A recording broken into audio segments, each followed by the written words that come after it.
Hello, and welcome to the Godplane. Episode 1, A Simple Request. Pepa, Dillon, Phineas, Bo. You each brace, ready yourselves for what you know is about to come. But the world instead goes black. A thick mist fills your nose, floods your senses and your lungs, engulfs all of you. Cold shoots through your body, and with a sudden, sharp movement, you don't fall, but your stomach drops all the same. You blink, and you each find yourself in an open, gray expanse. 3 strangers stand before you. You all face inward towards each other. Bo, you launch at a brigand who is suddenly not there. You narrowly avoid trampling a small doll-like creature which clutches a sharp instrument like a weapon. Dillon, you dart out of the way of a shadow creature and find yourself staring at a well-dressed individual with a bright green monocle. Phineas, you cast off the spirit you'd been channeling to find a knife clutched in your hand, descending rapidly towards the body of a woman. She lays unconscious on the ground, one arm sprawled above her body, half on her back as she bleeds. What do you do?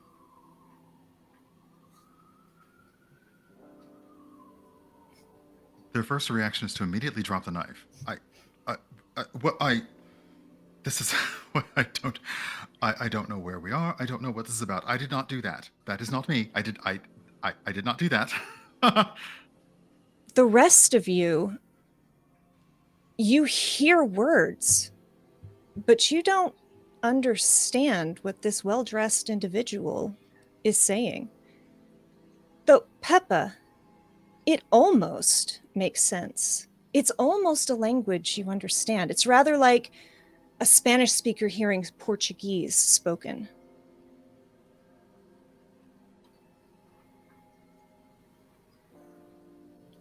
I think you see the doll walk up towards Phineas and kind of look up a bit curious and say, I'm not exactly sure what's going on. Hi.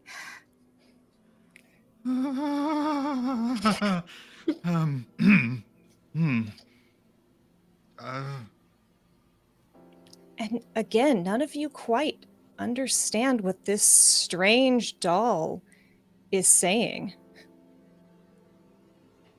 Dillon, you look up as a very large minotaur looks down at you, confused, but in a clearly aggressive posture. Dillon takes a couple of steps backwards, seems to be like maybe moving their hands in a way where maybe they're preparing some sort of spell, and they just say, "What the hell is going on here?" Bo, you've heard 3 individuals say things that just don't make sense. What's here? What is this? Who are all of you? Do you speak common?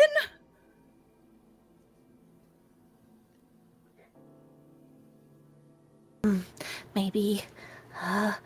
you see a small doll kind of walk over with this large crochet hook, almost very thin, and starts to draw into the ground a large circle and then 2 kind of dashes and then a large curve to form almost a smile. Looks up to all of you. This one at least has good intentions. I'm going to assume that whatever that is, it means you are friendly. Look, I don't know what any of you are saying. Bo relaxes and backs away from Dillon, kind of holding up her hands. Sorry. I'm not great when I'm startled. Just about then, you hear a moan from the ground. as this figure laying there slowly stirs. "Oh, wait," she says in a deep, low voice. She slowly sits up and props herself up onto one elbow. She closes her eyes and reaches out a hand. And her palm turns inward. And you watch. And just now you start to notice all around you is empty gray space with nothing but misty domed walls reaching to nothing. She focuses, and some of this mist, white with an edge of just teal blue, starts to coalesce in her hand. And with she clutches it, and mist pulses from her, washing over all of you for just a moment. She tries to hide the thin trickle of blood that comes from her nose. She does that and says, "That should resolve your gibberish." She slowly, carefully pulls herself to her feet. You can understand her. She starts to right her clothing. Who are you? Why am I here? I have work to do. I don't have time for this. You all can suddenly understand this Minotaur.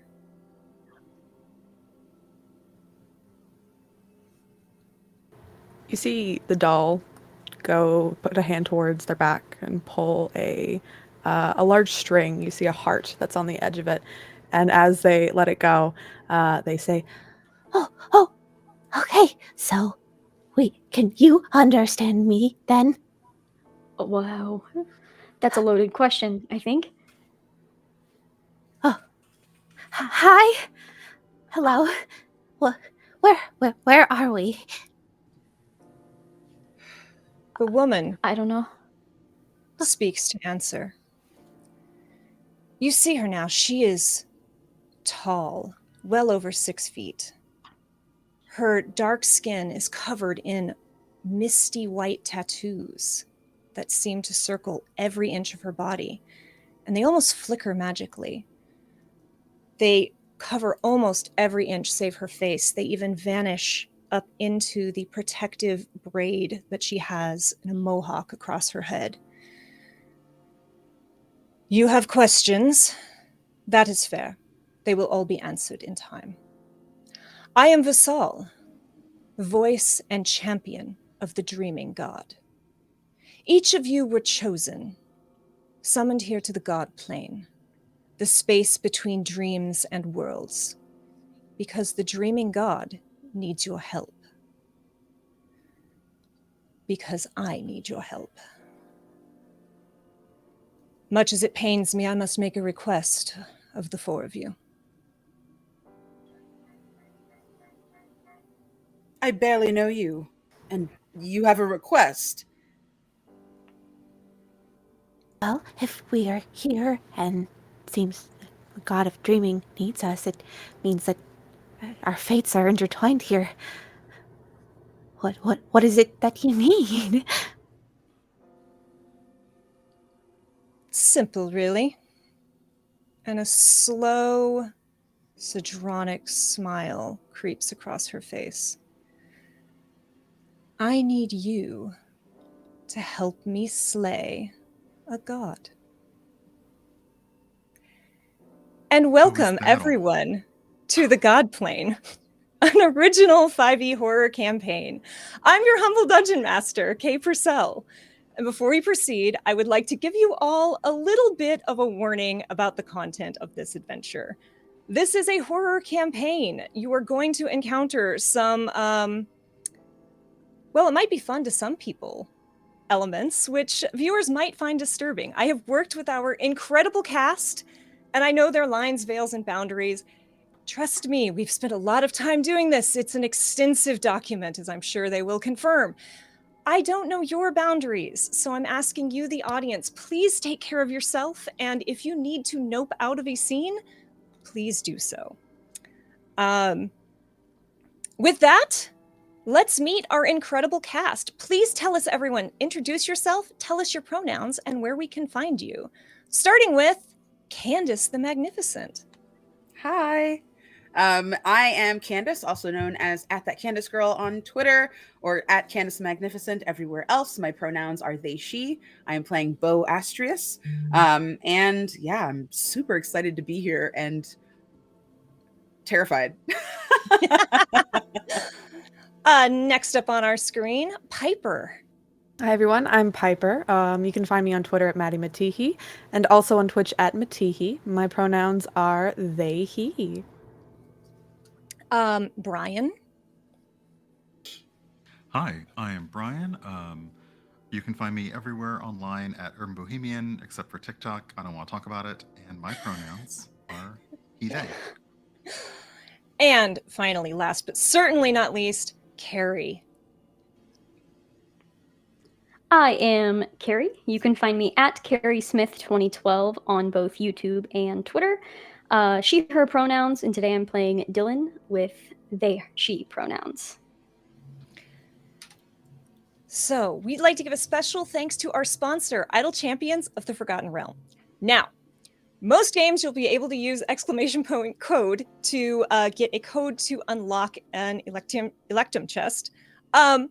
Unfortunately, fortunately, Idle Champions is an awesome company and they give their employees vacations. And person who would approve our code is on vacation. If you would like to get a code, we will get it later. We will release it in the Discord. I will send it to these people so you can get it from your favorite actor, performer. But future episodes, we will have them, I promise. Thank you to Bardly.io and to Ghost Stories Incorporated for the music. I also want to thank Cozy Spoon for the amazing character art that you can see cycling beneath me, and to Jason Wooldridge for the graphic design and overlay. Thank you also to our mods. Emily, I believe Jason has the power now, and Full Rubber Ducky hanging out as well. As I said, I'm your co-DM, Kay Purcell. My pronouns are she, they. The best place to find me is @KDamnFear on Twitter. You can also see David Lee, who is the co-writer and co-mod, co-GM, just because you don't see him on screen. He's making magic happen behind the scenes. And, figuring out ways to make things even worse for our wonderful players. If you would like to help out these amazing players, don't worry. You can cash in channel points for Dream Shards, which will give a player of choice a +1 to any D20 roll of their choice. You can also tip via our Ko-fi page that will unlock missed catches, which will have powerful, useful magical items that will make this just a little bit less terrible. Maybe. And with that, we're going to dive back into our story after a little surprise for our cast. Cast, if you want to fire up that Twitch page real quick, now might be the time. We'll see you in just a moment.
And we're back. Dillon, you wake up Yes. suddenly aware that you're not alone. You're in your camp. The fire is burning low. It's been months since the last attack, but you can feel your brief respite is over.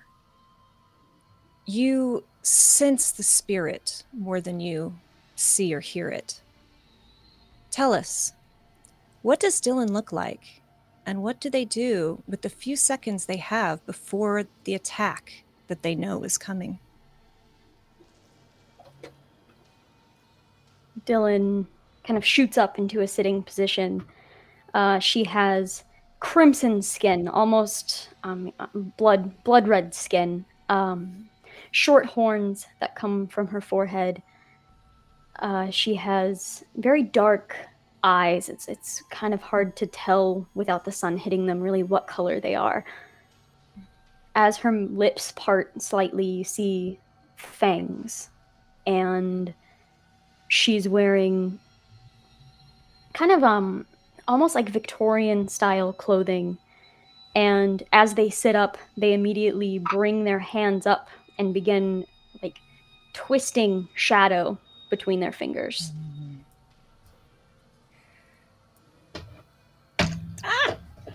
This creature doesn't so much as drop from the sky as it simply materializes directly above you.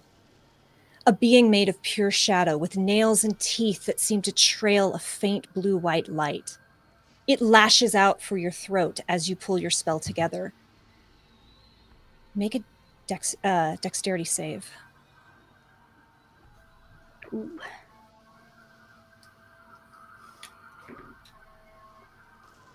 That's an 18.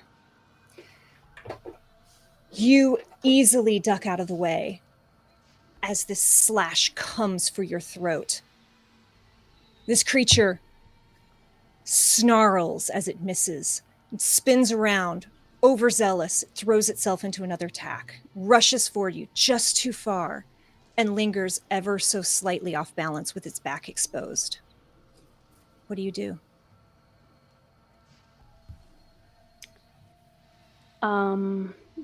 The shadow kind of starts forming into almost like an orange-red color as I begin to cast Firebolt towards it.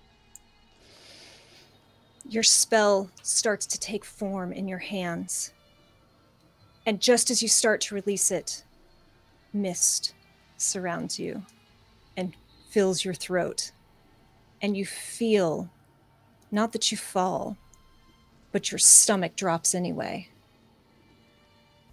And we cut away. Bo.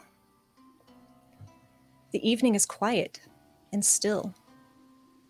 It should be peaceful. Countless stars paint the sky overhead as you lay in your bedroll.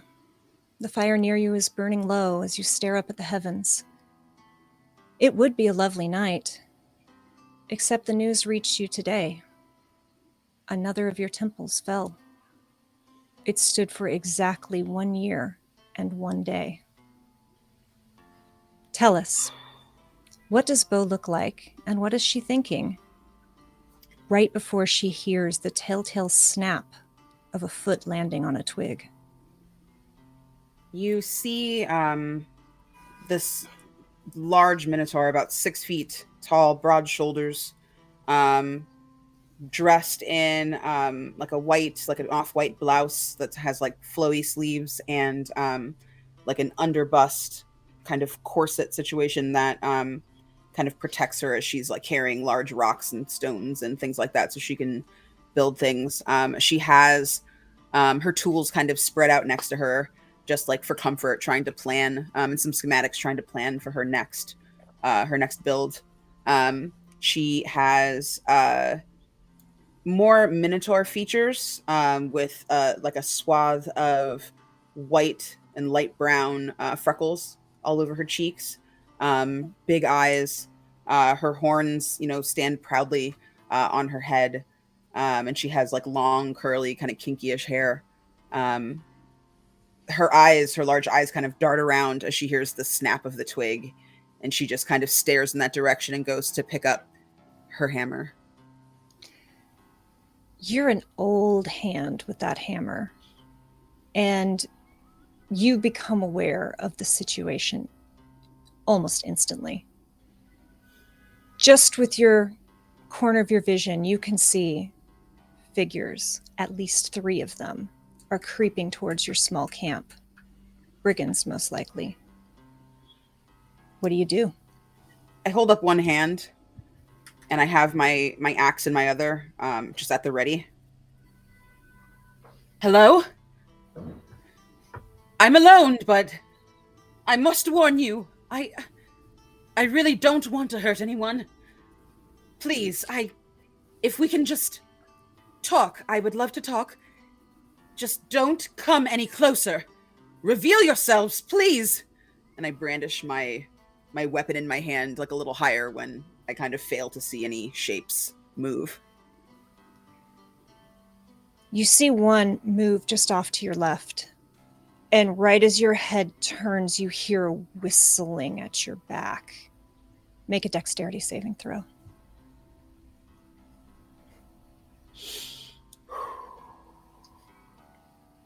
17? 19. 19. You hear this whistling, you dodge, your ear lifting slightly as this little dart just goes right past you, missing you. You know, you said see, I didn't want to fight.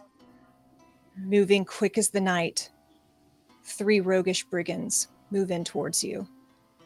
One comes, head down, barreling at you as fast as they can. What do you do? I'm ready. I take a defensive stance and plant my feet. I don't have time to grab my shield. I take my hammer in both hands and I swing as hard as I can in the direction of the person coming at me. You suck in breath, bring your hammer around, right as the world fills with white mist and fades away. Pepa. The eerie, terribly familiar moans of the undead fill your ears.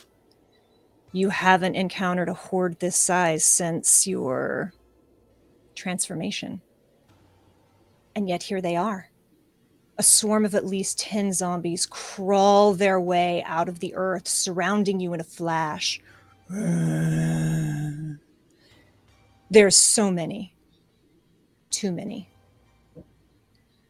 Tell us, I'm a little afraid to ask, what does Pepa look like? And how do they plan to survive this encounter? Pepa stands at about 2'10". They are a thin plush doll with a pull string in the back. The pull string at the very end is shaped like a heart. Around their waist, they have this little chain attached to the end. It almost looks like a crab or a spider of some sorts, cloaked in gold. They wear purple overalls and a striped t-shirt, little gloves with hearts on the back of the hands. Their eyes made out of buttons, one green, one blue.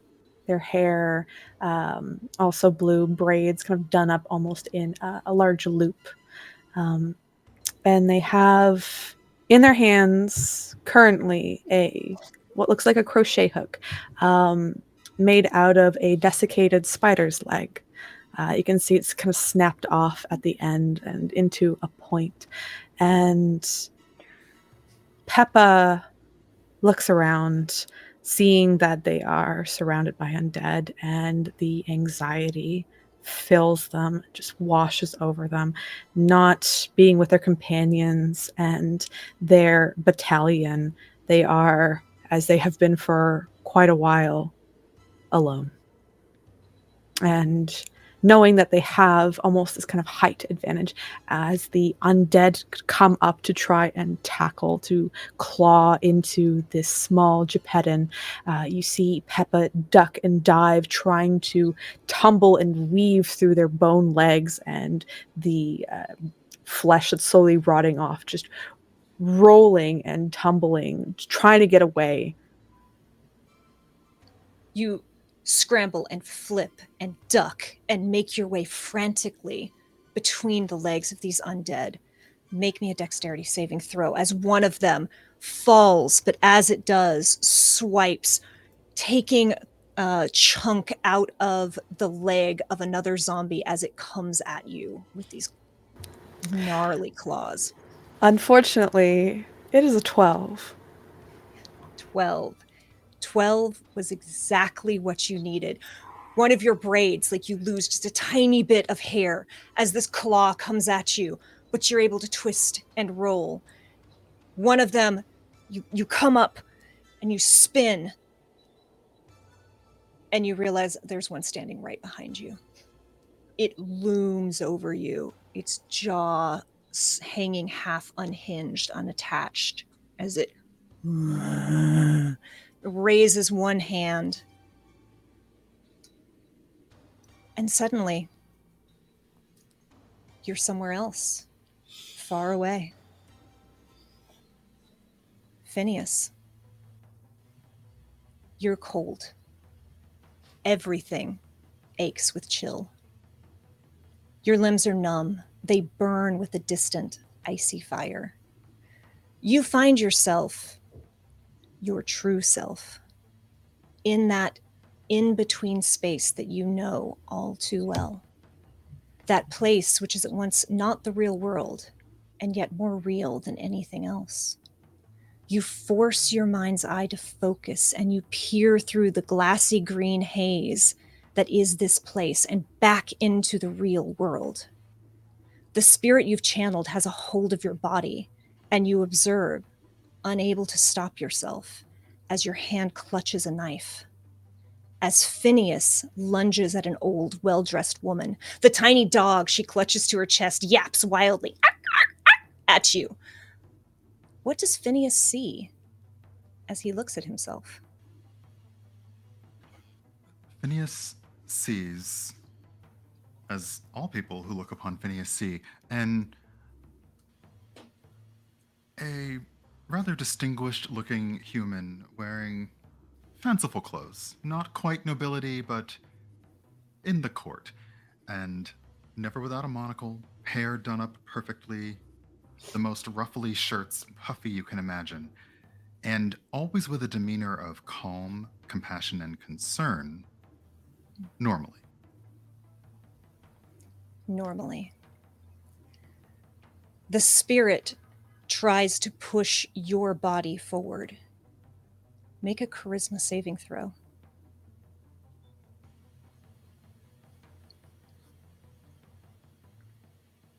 "24. You feel this thing try to push this at your will, try to take over your being, and you're able to hold it back. The knife is in your hand. You watch as this yapping dog snaps at the space where you would have stabbed, but you didn't let it happen. You realize, though, in that uncomfortable knowledge that you always have in this space, you don't feel the teeth biting you because they didn't bite you. But even if they had sunk in, you wouldn't have felt it. When you're fighting in this realm, you feel nothing but that cold, empty numbness as your body tries to move against your will.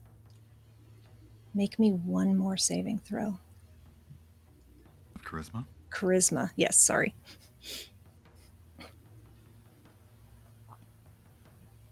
Uh, 17. You struggle against the spirit, trying to rid your consciousness of them, trying to will yourself back into your body and out of this space between. You fight back the numbing sensations at the tips of your fingers, and the familiar, blessedly reassuring pins and needles burn starts to climb its way up your arms as you once again find purchase in yourself. You push the spirit off your consciousness and sink heavily, sluggishly back into yourself. Tell me, as Phineas takes control of themselves again, do they keep their eyes open, or do they let them fall shut? In this moment, their eyes are fully open. Body is sluggish, and yet there is a tension underlying that because this was more than they were anticipating from this consultation. And they are as aware as they can be. As you keep your eyes open, you watch. Even though it's not cold around you, your chattering teeth exhale, and steam comes from your lips. It forms in the air, lingering for just a moment. You swear it swirls with a faint shimmer of green and pink. And then it's gone.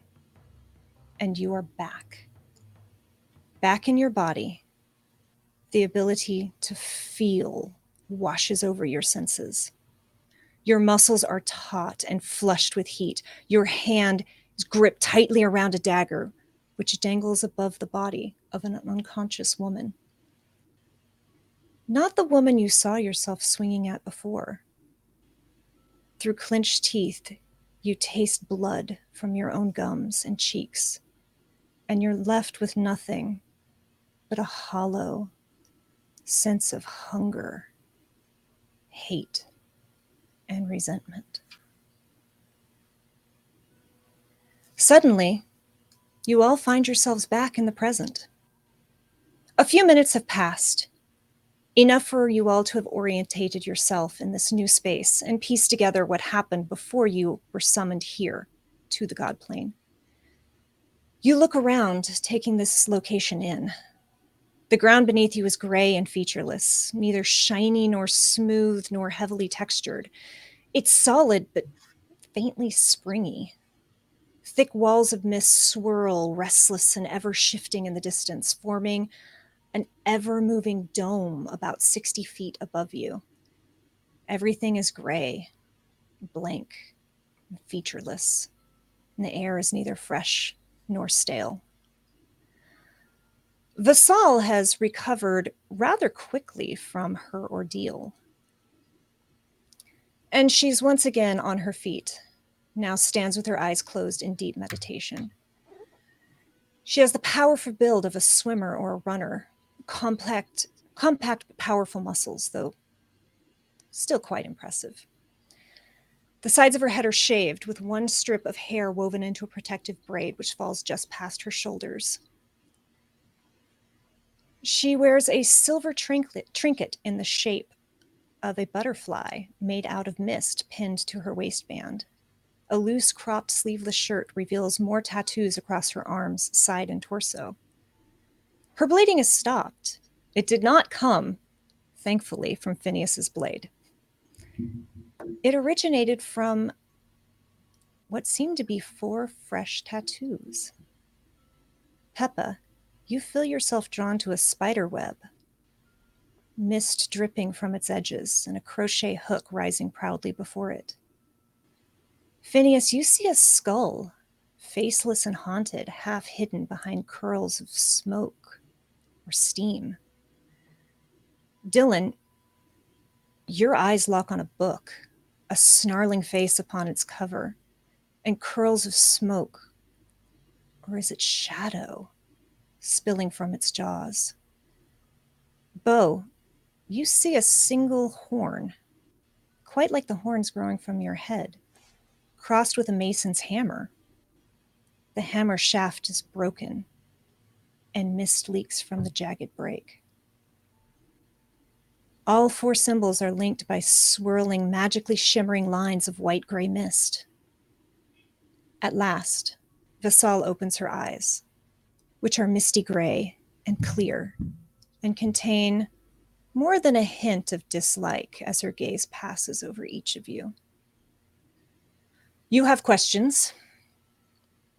Ask them.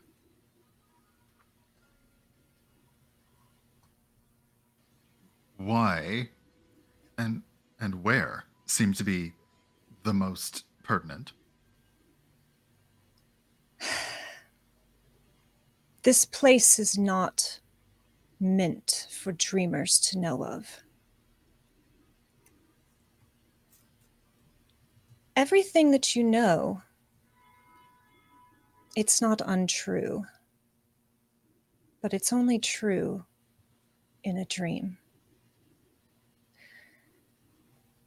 You are citizens of the dreaming worlds. We all exist within the eye of a sleeping god. There is a nightmare which has grown in power, perhaps even to the level of a god, who seeks to wake the dreaming god. If this happens, everything and everyone you have ever known will cease to exist. And who are you? How are we supposed to trust you? How do I know that you're not the one who's trying to wake this god? Or that you're not full of shit. As they ask this, Pepa, you see a flicker of movement out of the corner of your eye. Give me a perception check. And as Pepa kind of perceives this, Peppa's movements are kind of very static, almost very jumpy, whenever they kind of turn their head and just in general. And as they open their mouth, it is just a void with stars inside their maw.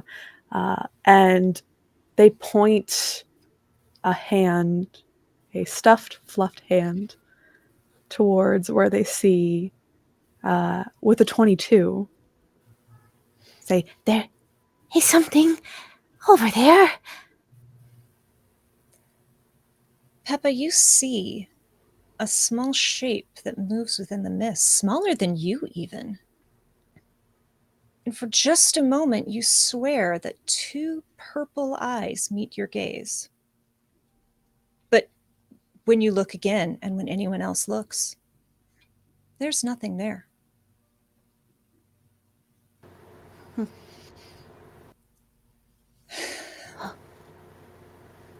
Are we being watched by something? This nightmare, maybe. There are many creatures that walk within the mists. This is not a place for dreamers. You will be drawing them. We must keep moving. You have no reason to trust me. I know, I am aware of this, but I need you to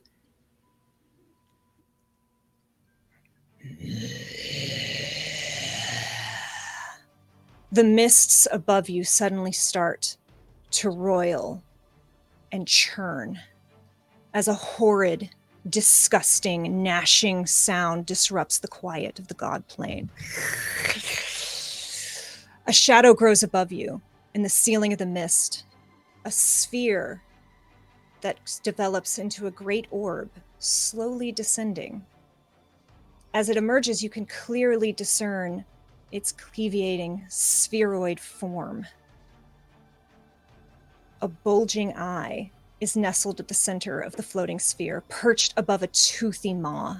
Eye stalks jut from the top of its body, and wisps of mist escape from its articulating joints.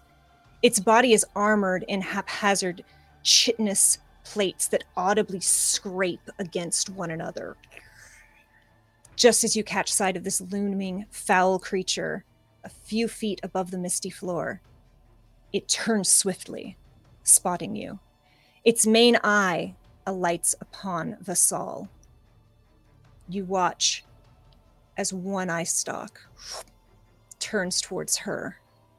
She raises her hand with a cry, but she is hit with the beholder's sight. One eye stalk explodes a force towards her, and she is knocked backwards, rolling across the misty ground like... Is it insensitive to say like a rag doll? Yes. She's sent crashing to the ground a few feet away, rolling and dazed, as a thick, slimy tongue snakes out of the beholder's mouth. It licks its teeth mist escaping around it, and it turns its gaze upon the rest of you. I need you all to roll initiative, please. Oh God! I feel betrayed. Kay's like, let's just get right into it. I feel even worse betrayed by this roll. Well, No. Okay, It's a give 20. me Okay, just sorry. yeah, give me just a moment because there's a couple of y'all. I don't know if you know this. Okay, so I mean that's good. Y'all will like that. Y'all will like that a lot. Oh dear, I forgot how to use my own tool. Here we go. Okay. Why can't I start the encounter? Just let me start the encounter.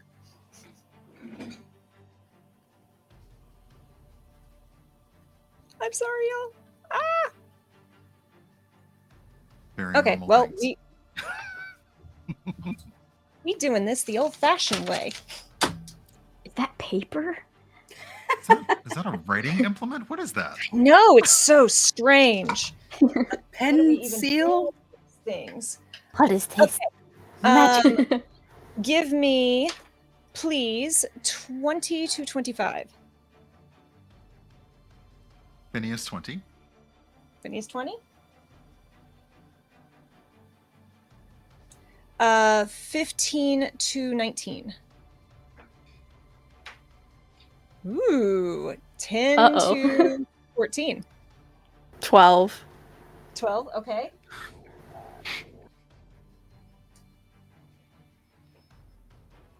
See, this is when my dice give me the 20 because they know how much I love high initiative rolls. The thing everyone else wants. You're like, please no, please no. Okay, and then Bo, what did you get? A 12. 12, and Dillon? I got a natural 1. Get it out early. Yeah. And yeah, I'm sure Pepa Yep. has a higher dex than Bo. Yeah, it's +3 initiative. Okay, let's do this, y'all. So, Vassal would normally be part of this round, but Vassal has been struck by a sneak attack or a surprise round and is currently incapacitated. So, Phineas, you get the first move. Your favorite thing. I know. This is lovely. So not knowing anything, and now the only source of information has been waylaid. Just Phineas draws on instinct and focuses energy to cast Dissonant Whispers at this. I don't even know what we're calling it. Chat, come up with a name for this thing, because ill. At this let's see, gross that- boy. Yes, this very gross boy. That will be Is that a wisdom save? Wisdom save of DC 14. Well, I would say this is a natural 9, but this is a creature of the mist and it's got a +7. So unfortunately, That is impressive. Don't like that. yeah. Okay. So okay, on a save it's half damage. So It's half damage, yes. all right.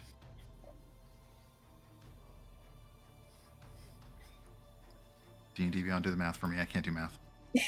Math is the worst. Why do I that's- play a game with math? Right? That's a 9, so call it 4. 4? Okay.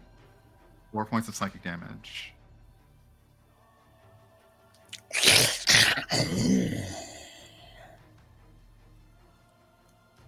You've got a bonus action and a move.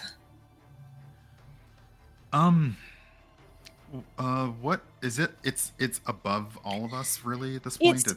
It's floating about 30 feet in the air, but it is descending. It doesn't look like it's moving that quickly. Okay. Phineas looks towards Bo and extends their hand, and you start to see this kind of supernatural green glow swirl and mist extends towards Bo. I have no idea what this is about, but you appear to be able to fight, so this is all I can do to enhance your next strike. And it's a bardic inspiration for Bo, which is a d8. Thank you. And with that, Pepa. Pepa takes a moment to take a step back, just assess the situation, look around at their companions, not knowing what any of them can do. And you see Pepa kind of sheath the crochet hook. And as they put their little stuffed hands together, as they part, you see kind of this clear iridescent blade form. And they kind of begin to run away from the group, just kind of to the opposite side, trying to kind of break up how close we are together. You see them run, and they throw one, and then they conjure another and throw that one as well. And I'm going to throw my psychic blades. The first one is a 19 to hit. That will hit. Dealing 4 points of psychic damage. Okay. And the second one is a 22 to hit. Definitely hit. Also dealing 4 points of damage. Points of damage. Okay. It looks like it might start rotating towards you. But Bo, you're up. I'm feeling surprisingly calm in the moment. The moment the green kind of fog that emanated from Phineas's fingers kind of touched me, I felt very kind of fortified. So I look at this creature and I say, just because I don't want to hurt anyone doesn't mean I won't. And I would like to... how far away from it am I? You're about 30 feet below it, but you're also a big old minotaur. Yeah. And you got a big old hammer. Okay. So I have no problem saying, you can use some move and then some jump. Okay. And smack it. So that's exactly what you see. You see this minotaur kind of like get down low and kind of crouch, and my muscles kind of flex like underneath my shirt as I just start to launch myself at this thing, and I like leap into the air and I try to swipe at it with my warhammer. And I believe at this level you get 2 attacks per turn. I do. So roll me 2 attacks.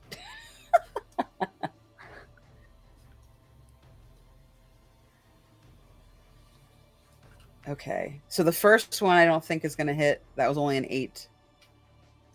Will not. You swing and just go slightly under this weird, gross sphere that's just hovering above you. I growl and I look up and I try again, and I really just like gather all of my strength to like boost myself up in the air, and I take another kind of double-handed swing at this creature, and I get a 19. 19 will do it. Roll me that damage. 7. 7.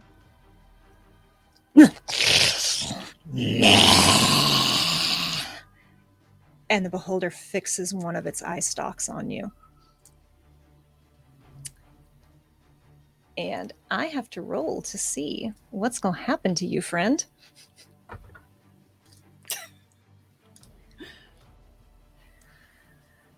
You watch as the mist seems to swirl in front of its eye and then shoots at you.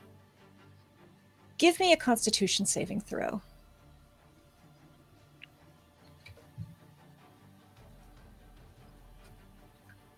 That's a 9. It's a 9. You are going to take... Ooh, that's not good.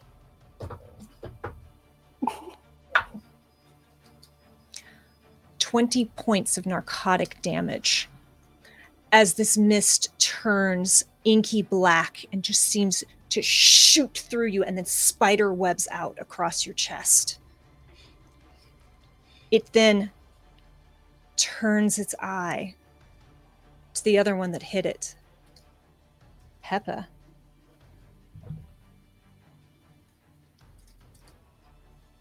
Make me a Constitution saving throw. Oh, no, it's my worst one. It's a Okay. very bad one for you. That's an 11. Oh, but I do have an ability for this. Ooh. I do have some psionic dice that I can use as I am a soul knife rogue. Might be a good time to use it. Yeah, so I'm going to use one of my die, and I get to roll a d8 at my level. So, if I can...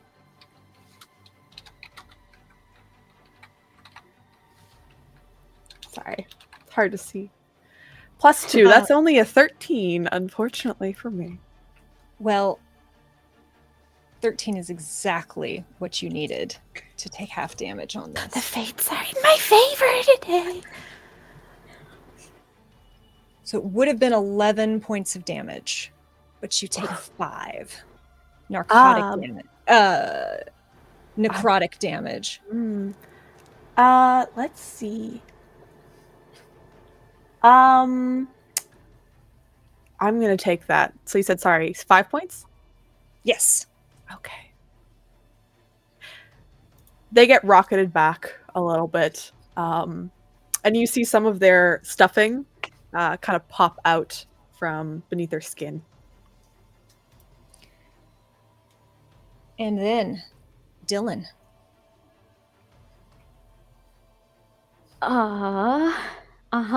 So Dillon was like taking steps backwards, seeing all of this, seems to have been preparing a spell, and then sees how terribly things are going and just kind of like shifts slightly to change it. And you see the circlet on their forehead glow for a moment and surge light through their arms and into their hands. And you see the flame that they were creating in their hands. It's got like this pink glow on the outside and just a vibrant orange on the inside. Once that circlet is sort of expended, the flame grows and grows larger and larger in her hands, and she is going to use that to cast Scorching Ray at this creature. It is 3 rays, and I make a ranged attack for all 3. So, Do it. 21. That'll hit. 7. That will miss. And 17. 17 is exactly what you needed. So 2 of 3 All right. hit. That's 14 points of fire damage for the first one. Okay. And 9 points of fire damage for the second. Maybe on the 9. So it lets out this horrible sound, and one of the eye stalks swivels to you. So, Phineas, you're back. I never left. Yes. After seeing the attack on Bo, Phineas moves towards Bo. Oh wait, do I need to do that? No, I'm so sorry. I need to move for this. I will say this Sorry, thing first came aid down to no. This thing came back down to ground level with its movement. Oh, It dropped okay. down. So now it's in range for all of you. I got too caught up with making scary noises, y'all. No, they were good noises. Too good. No notes. No notes about the noises. Notes about the noises. Stop, K. Why, K? Why? So, no. Seeing that their inspiration did help Bo, but also caused Bo to be harmed. Phineas is going to cast Healing Word on Bo, and that's going to be. Please roll high dice. Okay. Do the math. I can't do math. Okay, and as long as I was like 6 points of damage, 6 points of healing back to Bo. And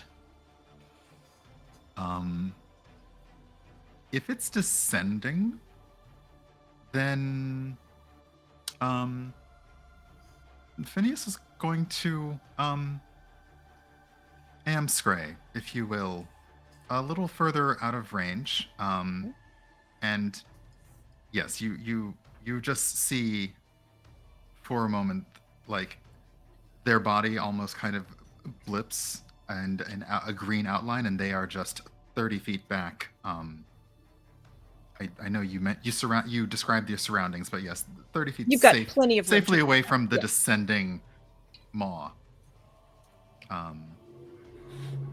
That's all I can do. I'm not much use in a battle, but I can at least try to support. And with that, you watch as Vassal pulls herself to her feet. She curls her hands in the air, and you watch as this white silver mist forms, and suddenly there is a massive two-handed battle axe that just shimmers into reality in her grip. She takes in a deep breath and goes, "Ah!" as she enters a rage. And in so doing, bright white mist flares out from her. Checking the table. And you all can't help but inhale this mist as it comes out. And you are all under the effect of a haste spell as her dream magic kicks in. So that gives you all a +2 to your AC. You have advantage on dexterity saving throws, and you have an additional action on each of your turns.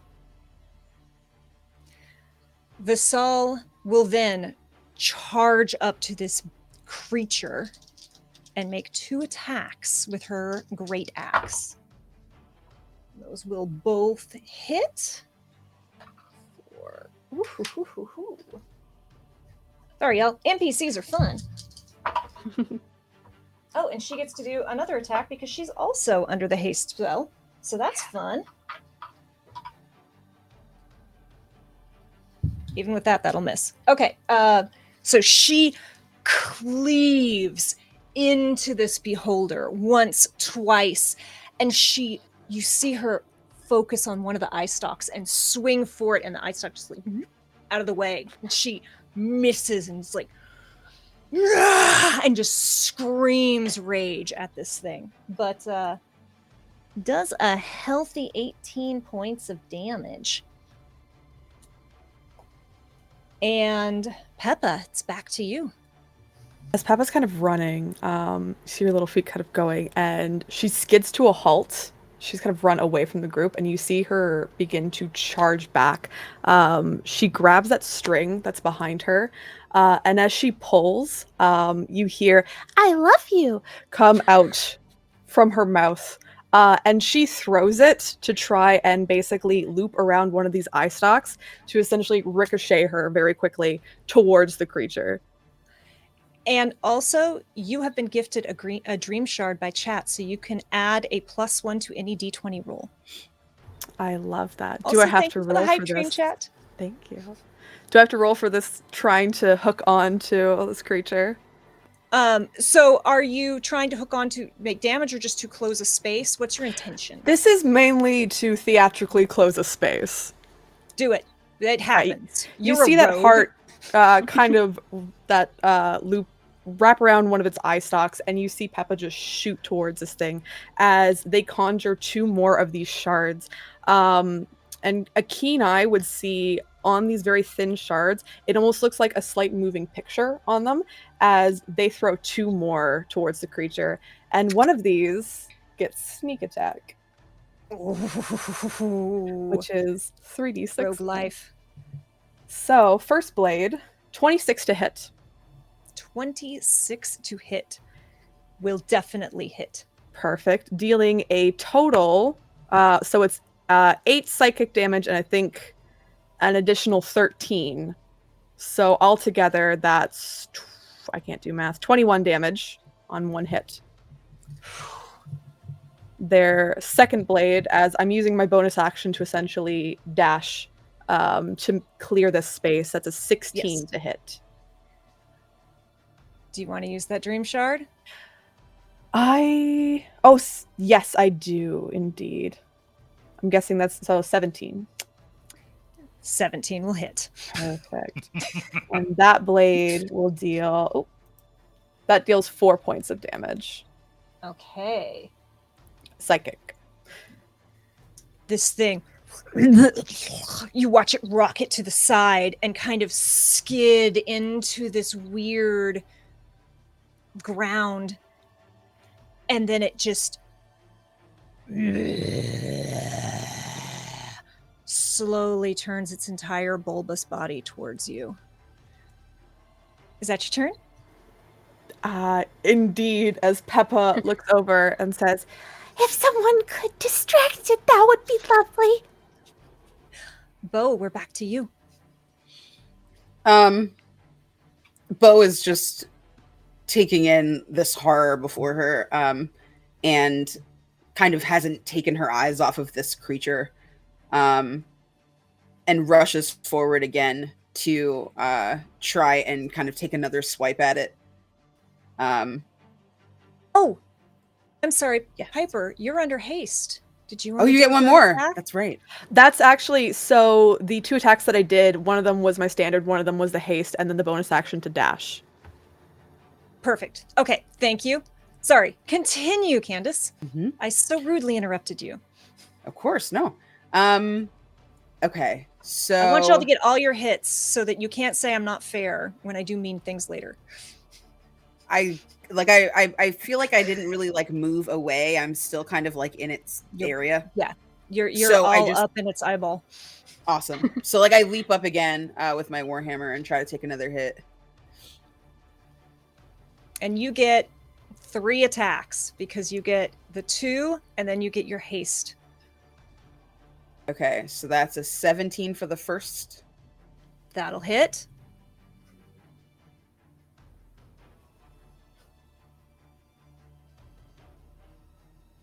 That's going to be an 18 for the second.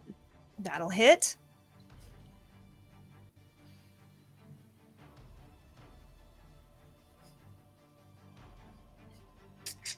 Yes, 17 for the last one. Okay. All so 3 all hit. hit. Roll me like- that damage. I'm going so hard on this creature. It's like focused on the little doll, and you just come in and just start raining down blows upon it.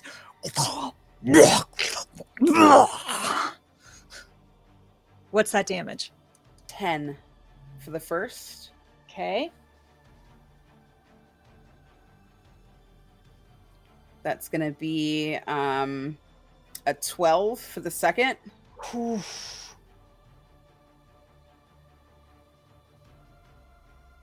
And then... Dang. A 4 for the third. Can I roll my 1d8 for my bardic inspiration now? I think Bardic gets added to D20 rolls, if Okay, I'm great. correct. Then I'm going to sit on it for next Brian's nodding. I know Brian is our resident bard. time. Cool. I wish. I was like, oh, and then I looked it up. No. Yeah. Understand. All right. So with that, the beholder turns 2 eyes, one upon this minotaur that just laid into it, and one upon this tiny little doll, which has caused it so much hurt. I need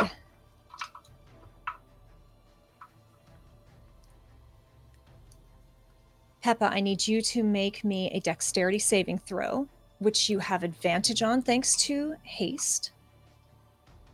And I need 21. Okay, and I need a also a dexterity saving throw from Bo, please. Okay.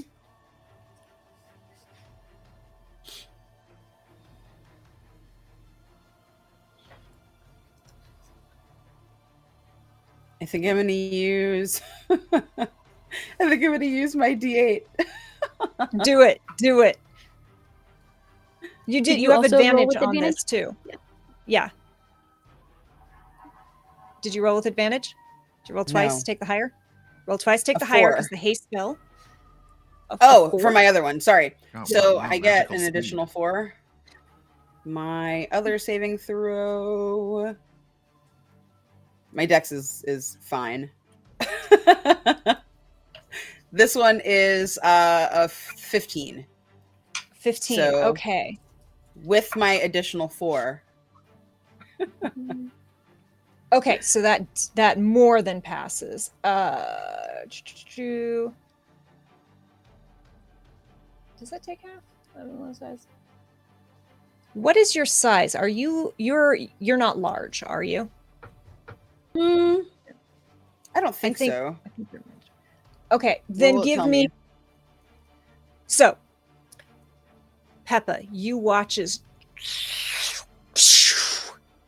mist comes at you and starts to encircle your limbs, and it tries to pull you down, and you can feel it trying to slow you, but you shake it off. I imagine you just like little ragdoll, like Yeah, they're in midair currently, so they're just kind of like twisting around. Bo, another ray of energy comes at you, and you step out of the way as this blast, the same one that sent Vassal tumbling across the battlefield, comes at you. You manage to avoid damage, but the concussive wave hits you. Make me a strength saving throw. That will be. Yeesh. An 8. 8. This blast wave slams into you, and you are knocked prone. Dillon, it's your turn. Yeah, Dillon is progressively taking steps backwards, just like a casual just step, like, no, this sucks. And yeah, exactly. We see like hands moving, like I don't know what, and then like makes a tossing motion as if tossing something up into the air, and you see one ball of like pinkish black energy fly up. Makes the same motion again. 3 balls of black energy fly up, and as they're all coming down at the same time, she pulls them like behind her and shoves them forward, and is going to cast magic missile at at this wonderful fun creature. And magic missile just happens. Yes. There is nothing I can do against a magic missile. So that is going to be, I rolled max damage. I rolled 4s on every single one, so that's 15 points of damage for magic missile. 15 points of damage. Your balls slam into this thing. And you see it is looking so ragged.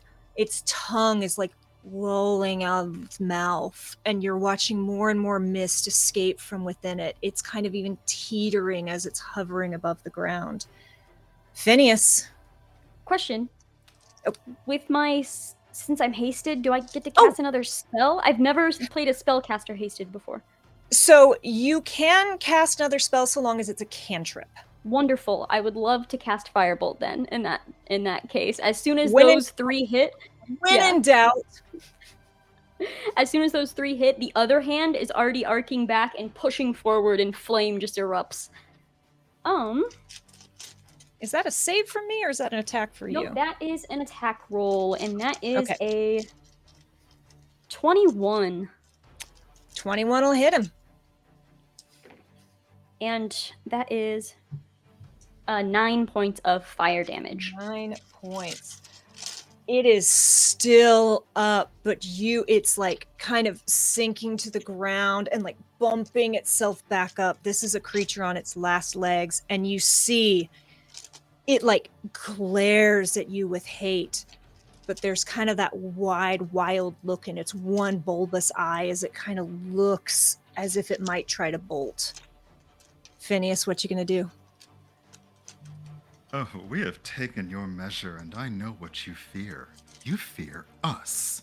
And Phineas is going to cast Dissonant Whispers one more time, which is a Wisdom save DC 14. That is a 14 on the dice, but you still do half damage. All right, fine. Rude, but fine.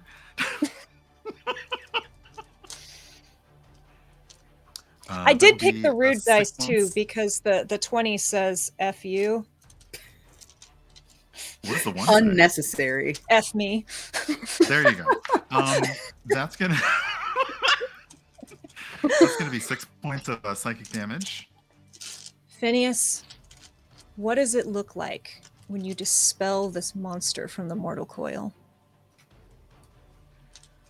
It's really like around you, all we've seen is this mist, and yet somehow these you can sort of see again, you can see these green glowing energies on the wind, like carrying voices of very disdainful spirits, and they are just slamming into and through this misty shadow thing, and they kind of coalesce in its core, and all the whispers burst outwards. Its jaw is almost slack with this long slavering tongue. And there's mist leaking from it, and then you hear voices and whispers. And then this thing just explodes, first into gore and then into mist that just seems to dissipate. And you find yourselves again alone on an empty space. Vassal is holding the axe, still breathing heavily. She opens her hands, and the axe just seems to evaporate. We should keep moving. The spirits are attracted to the souls of dreamers here on the Godplane. She holds up a hand, and a silver blue shape flashes in the palm of her hand, taking the shape of a circle with a needle. She nods. This way. We should make haste, but do not run. You should never run from anything in the mists unless it is already chasing you. It attracts their attention. And she starts walking, slowly but deliberately, across an open gray plain. Do you all follow? Dillon kind of just looks to everyone else and shrugs. And Pepa pulls that string in the back of their center back. As they let go, they say, Oh, okay. Let's go. Seems to be the only way we're going to get back, so I certainly trust you. I don't trust you, but I don't want to be here by myself. Also fair. It's fair. What's your marching order? I don't like that. I'm like that just either. asking. I don't like that Just question. asking. I'm in the Just back. asking questions. I'm going to be the butt of the line because I am least. I just am like, I guess I'll go with all of you. So I'm in the back. I think Dillon would probably go second, like not going to be the first one to go, but then we'll follow right after. Yeah, Phineas would be behind Pepa because they're still not quite trusting of Pepa. Pepa's skittering around a little bit. Very So uncomfortable. glad I asked this question. You see them like kind of ducking between all of your feet, looking around. They're not trying to get any of your attention. You see specifically they are keeping button eyes out into the mists, but they're moving very quickly around. Vassal will walk a short distance, and then she will suddenly seem to think of something and stop and turn. And she will hold up her hands to show non-aggression. and will reach out to both Phineas and Dillon. And if allowed, she will touch your shoulders. And I have to roll a d3, which, let's be honest, that's a BS dice. Phineas, you are able to restore a spell slot, an expended spell slot up to the 3rd level. Dillon, you're able to restore up to a 2nd level spell slot. Thank you for your assistance. I'm normally rather good at handling those things myself, but you all did well. Everything within these realms is a part of the dreaming world, but one particular demon has become powerful enough to potentially overthrow our god. It has drawn power from the dark forces within the dreaming world. You four are the last stand, my last stand, against the nightmare. The last line of defense against sweet oblivion. And you approach this domed wall of mist, and it's just swirling and featureless and nothing there. And Vassal holds up her palm, puts her hand against it, and she grits her teeth, and then she again pulses with that white, misty light. And suddenly, a section of the mist gives way to a gentle, swirling space beyond. She looks winded, but Vassal still stands tall. Follow me. I need to rest, and we will be safe in this corridor for a while. And with that, she steps in. What do you all do? Oh, we've come this far, right? And She did say I safe. step in. Yeah. Safe is good. Are you coming? And Pepa looks up, way up, towards Bo. Bo kind of looks down at this super creepy doll that she has not been able to take her eyes off of, other than the battle. And remembering how valiantly the doll seemed to just like take on this creature much larger than it, kind of silently follows it through the doorway. You step into a space made of pure cloud. Or is it a white smoke? Or a mist? Soft, formless swirls of white and gray close in on you from all sides, forming a narrow corridor.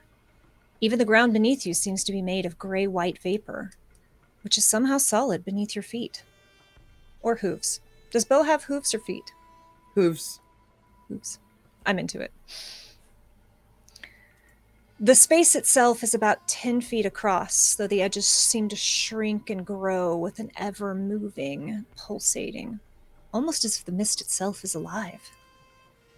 Vassal moves carefully at first, still a little wounded, but she seems very comfortable in this space. She leads the way. What's your marching order now? Just curious. Still in the back. Still in the back? front. Yeah, about the in the same. middle. Yeah. Yeah. I'm like second, but I'm also then front whenever we are being weaved, under the feet and everything. So it varies. Yeah, it changes a bit as we're moving. Yeah. Yes. That makes sense. You all have a few moments as you walk. Is there anything you talk amongst each other as you trek through this strange corridor? You all seem just a little too eager for me to just be walking around and looking at this creepy plane. Why aren't any of you as scared as me? Oh, I'm terrified. Okay. As a Yeah, man, I'm sorry. Do you see another option, really? I guess not. We could go hang out with the eye stalks again if you want. God, Oh, no. no, wait. It disappeared in smoke. I would rather us not do that in case another one showed up. It simply, we are in an unfamiliar place, there are unfamiliar things happening, and there appears to be one person at least willing to help us, so that is why for now I'm choosing to follow them. For now. It seems as though the Weaver wants us to go this way, so that's why I go. The what? Oh, the Weaver. Have you not heard of the Weaver? I mean, I know what a Can I- weaver is. Oh, the Weaver, I believe, intertwined all of us to be here today. The Weaver, you Yes. say? All of our Hmm. fates intertwined Hmm. in a web. Hmm. My fate is to lose every contract I have for my absence right now. I have cathedrals to build, temples, mansions. I can't build anything here. Well, we just have to find the right tools. I suppose so. And I kind of like heft my hammer a little bit. And Pepa, you suddenly, as you're like weaving between legs and darting forward and falling back, you suddenly become aware that there is something keeping pace with you right beside you. You look. There's nothing there. And then you blink and you look again. And you see what looks like a small, hairless cat walking beside you. Purple mist forms tufts of semi-transparent fur across its body that grow and bloom and then evaporate away in random patches, giving it an ever-shifting appearance. It strolls casually by your side. It looks up with lavender eyes that meet yours, and it winks. And then just does a very casual feline kind of sidestep, and it's gone, disappearing into the mist. Pepa doesn't say anything about this, but Pepa is just reinvigorated. They are still wounded, and as they kind of walk, they take out kind of various string and patches from a sewing kit and begin kind of mending themselves, shoving the sticking out fluff that they have back into their canvas exterior, and begin kind of stitching themselves up. And they are a little bit slightly more relaxed in their walk, but still head on a swivel, legs continuously weaving, but a lot more content in where they are than they were before. You all travel for about 10 minutes before you near a wall of mist. Vassal stops and takes a look around the space. The mists are fickle, and they are moody, and the corridors between the fragments of dreams do not last long. When you've been traversing them as long as I have, you learn to read them. We should be safe here for a number of hours. She settles herself down in this space, which seems to open a little bit more, giving you enough room to all kind of comfortably settle down, should you want to. And she breathes a heavy sigh of relief as a hand goes to her wounded side, where you all see those eerily familiar symbols, even though you've never seen them before today. You all can settle in and make camp. What would you like to do?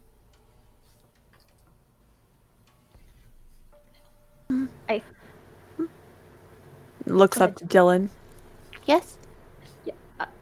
I'm just gonna point a thumb and looks oddly comfortable, making camp, sitting down, running from something that's not there.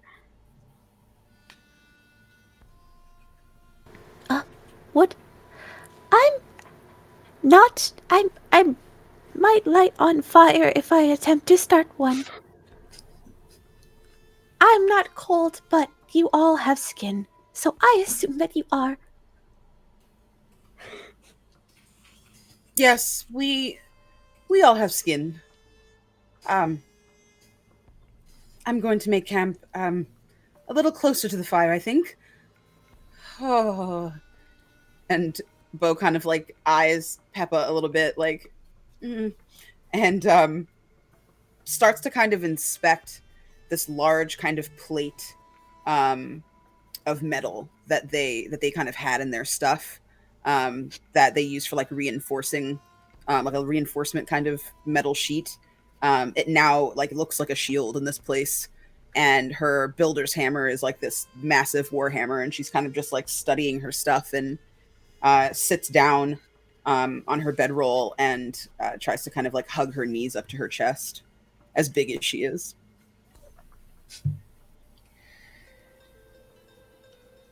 Vassal takes a few moments in what seems to be meditation, and then she almost seems to remember something and sighs. She holds out her hand, and a ball of white mist forms in it before it suddenly seems to materialize into something solid. I should hate to think what would become of you if we were separated. There's more than a hint of disdain as she looks over you all. But you should have this, just in case. She turns her palm over, and hanging from a long, rather delicate chain is a silver compass, about 3 inches around. There's nothing on the face of it, just a smooth white porcelain. She waits for one of you to take it.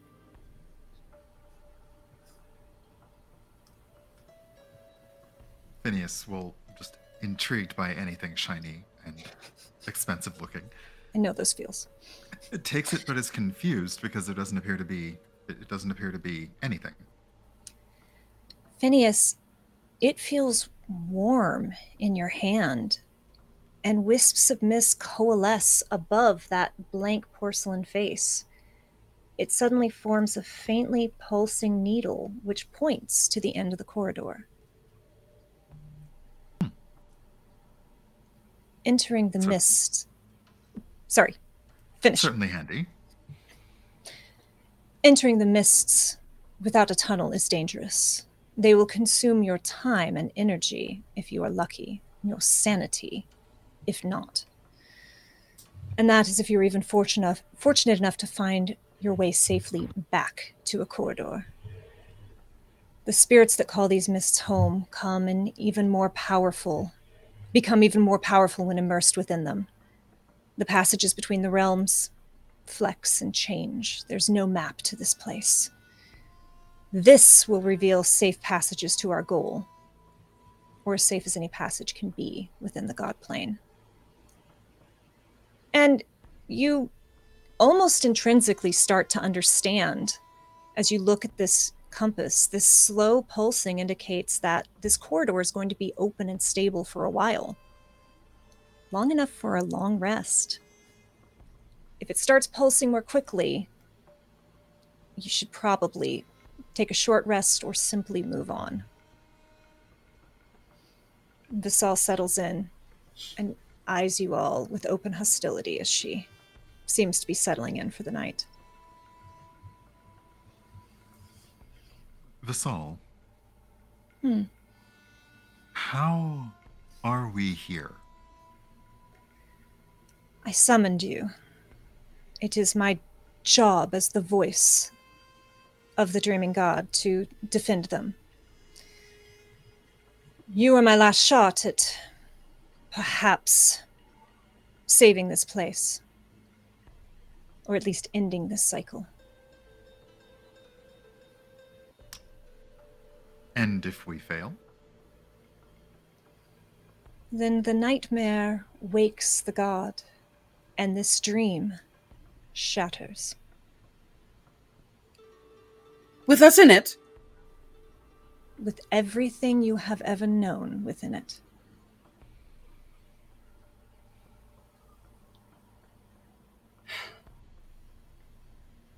Don't think I summoned you into a dream. Your entire lives have been within the eye of a sleeping god. So if we want to get back there, we have to help you. If you want anything that any of us, myself included, have ever known to continue existing, yes. All right. All right, I can do it. I can do it. I must. I have led greater cowards than you through this quest. I'm sure you'll make it. Bo narrows her eyes and like tucks herself like even tighter into a ball and just kind of like goes like down and like stares over her little hands at her. Somehow is the smallest of us all. Mm-hmm. She big, she soft. Speak amongst yourself if you wish, but rest. We have a great journey ahead of us. And with that, she lays down. And you can all mark yourselves off as enjoying the benefits of a long rest as we take a break. Woo! Thank you to the amazing chat. You all are just lighting everything up. Thank you to this amazing group. We are going to take a 10-minute break. Don't go nowheres unless you're getting water or stretching your legs. Do that. Take care of yourself. We're a horror game, but be good to yourself. Thank you so much for hanging out. Chat is blowing up. Thank you for the dream shards. You all are wonderful. And we'll be right back.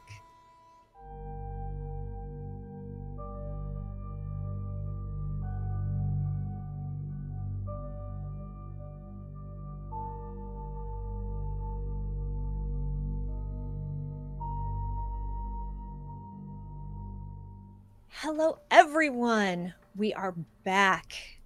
Our group has spent the night sleeping on a misty floor inside a gray corridor.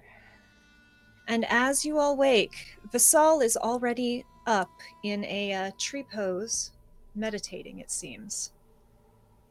What do you all do? Kind of study her tree pose, I start to try it and kind of wobble a little bit, next to her. Is this supposed to relax me? It builds inner focus and clarity. Yeah. Focus.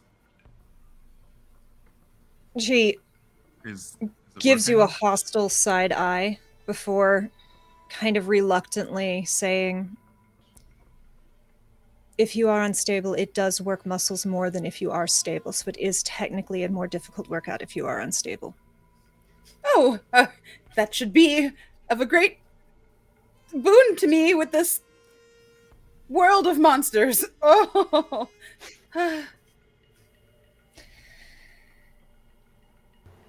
She... Oh, go.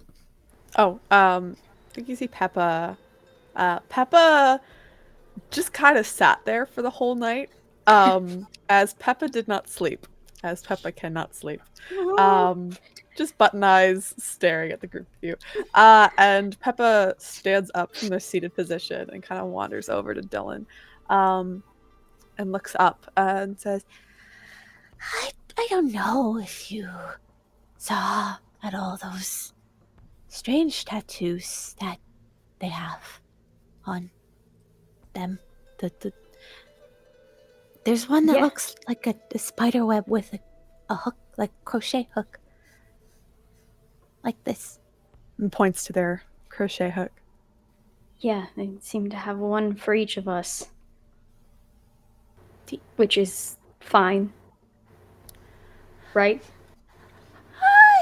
Well, maybe this is something that is part of us being intertwined and how we were summoned here. Yeah. Yeah, it's funny. We keep talking about dreams and we keep talking about how... Doesn't this feel like a dream? Oh, well... It would. Unfortunately, I don't know what dreams are anymore. Anymore? So you used to know what dreams You see Pepa just kind of like look to the side a bit and say, Yes, I did.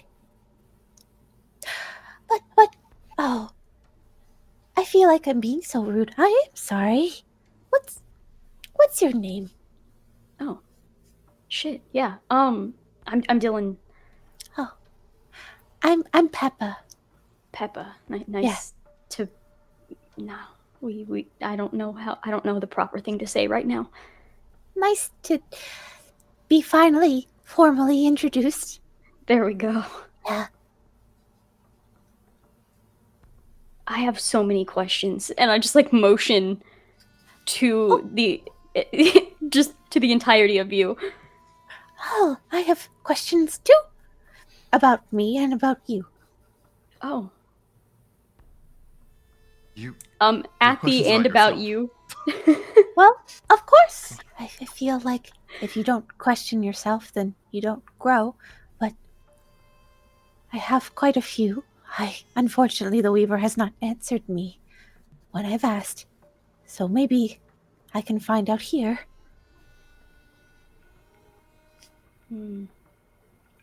Bo turns around, hearing that there are questions, and kind of like opens one eye and then like hops on one foot and like on one hoof and turns around to face everybody so that she can still be included while she's trying to find her inner peace. What are your names? I'm Bo, but presently I'm supposed to be a tree.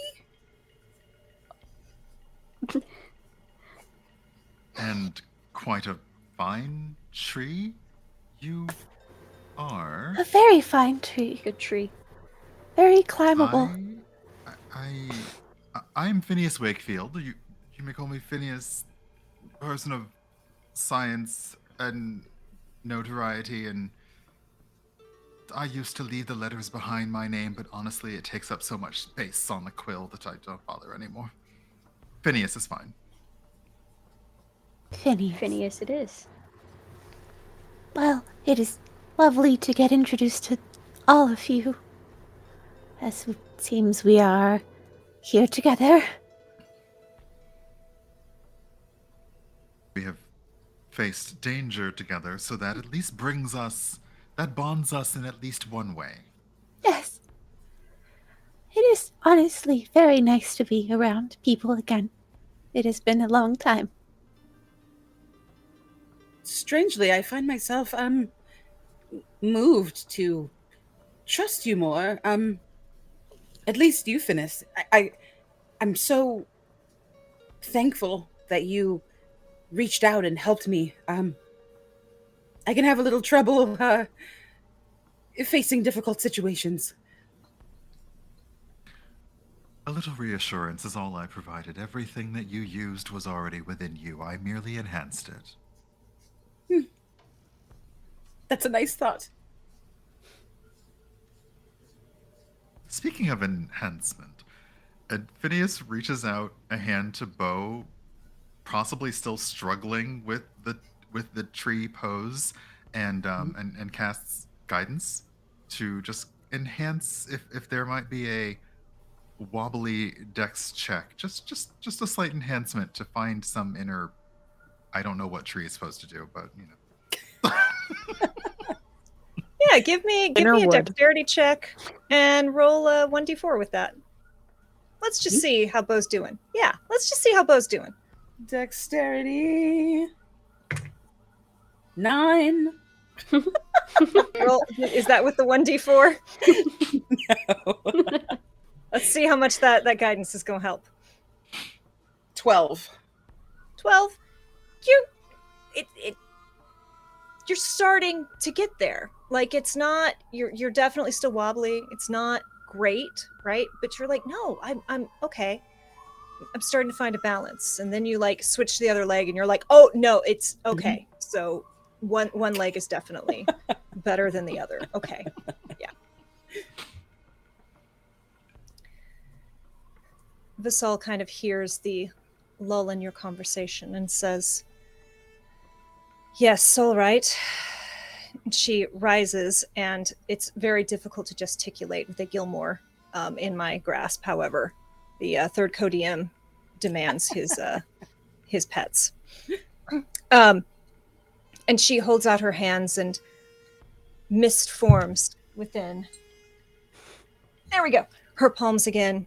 And she comes with 4 small water skins and holds them to each of you and says, in this space, this is the territory of gods and devils. You do not necessarily need to eat to survive, but you must drink. And then she kind of looks at Pepa like unsure. You kind of see the processing wheel. I do not need to consume food or drink, but it is optional. But I will hold on to this for someone else if they need. You may find benefits if you do consume. And she hands one to each of you. These will refill when you need them. So if you would all like to drink as we break camp, I need a d20 roll from each of you. Ooh. That's suspicious. Oh no, we're poisoned. Very.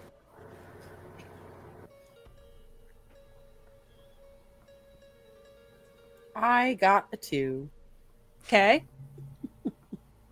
13. Okay. 13 for Phineas as well. Okay. 15 for me. Okay. All of you drink. The water is refreshing, and your thirst is quenched. Okay. Purcell also drinks from a water skin, and then nods towards the misty corridor. Says, "Are you ready?" Well, never ready, but always good to move. Well, I'm centered, I think. Is that what the tree does? It centers? Among many things, yes. So ready, I think. Yes. And you see like the grip that Bo has on her hammer just tighten. Like her knuckles are all pink and brown. Vasal, again, you see this. It almost looks like the face of the compass, which is now in your possession, Phineas, as this teal light forms in her palm, and she holds it to the misty wall. And again, you watch the mist roil and then open placidly.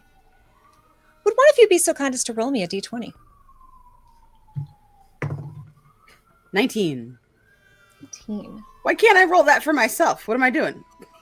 I don't. It might not mean a good thing Yeah, now. we don't, I don't know. We don't know if high is good. But it's not like we're in a horror game. Nothing bad's going to happen. Okay, you keep saying that, and You all step through this misty portal. And before you even register where you have entered, a wall of oppressive heat blasts into you. It brings with it granules of grit and sand that sticks to your skin and your teeth and stings your eyes. You step into a plane,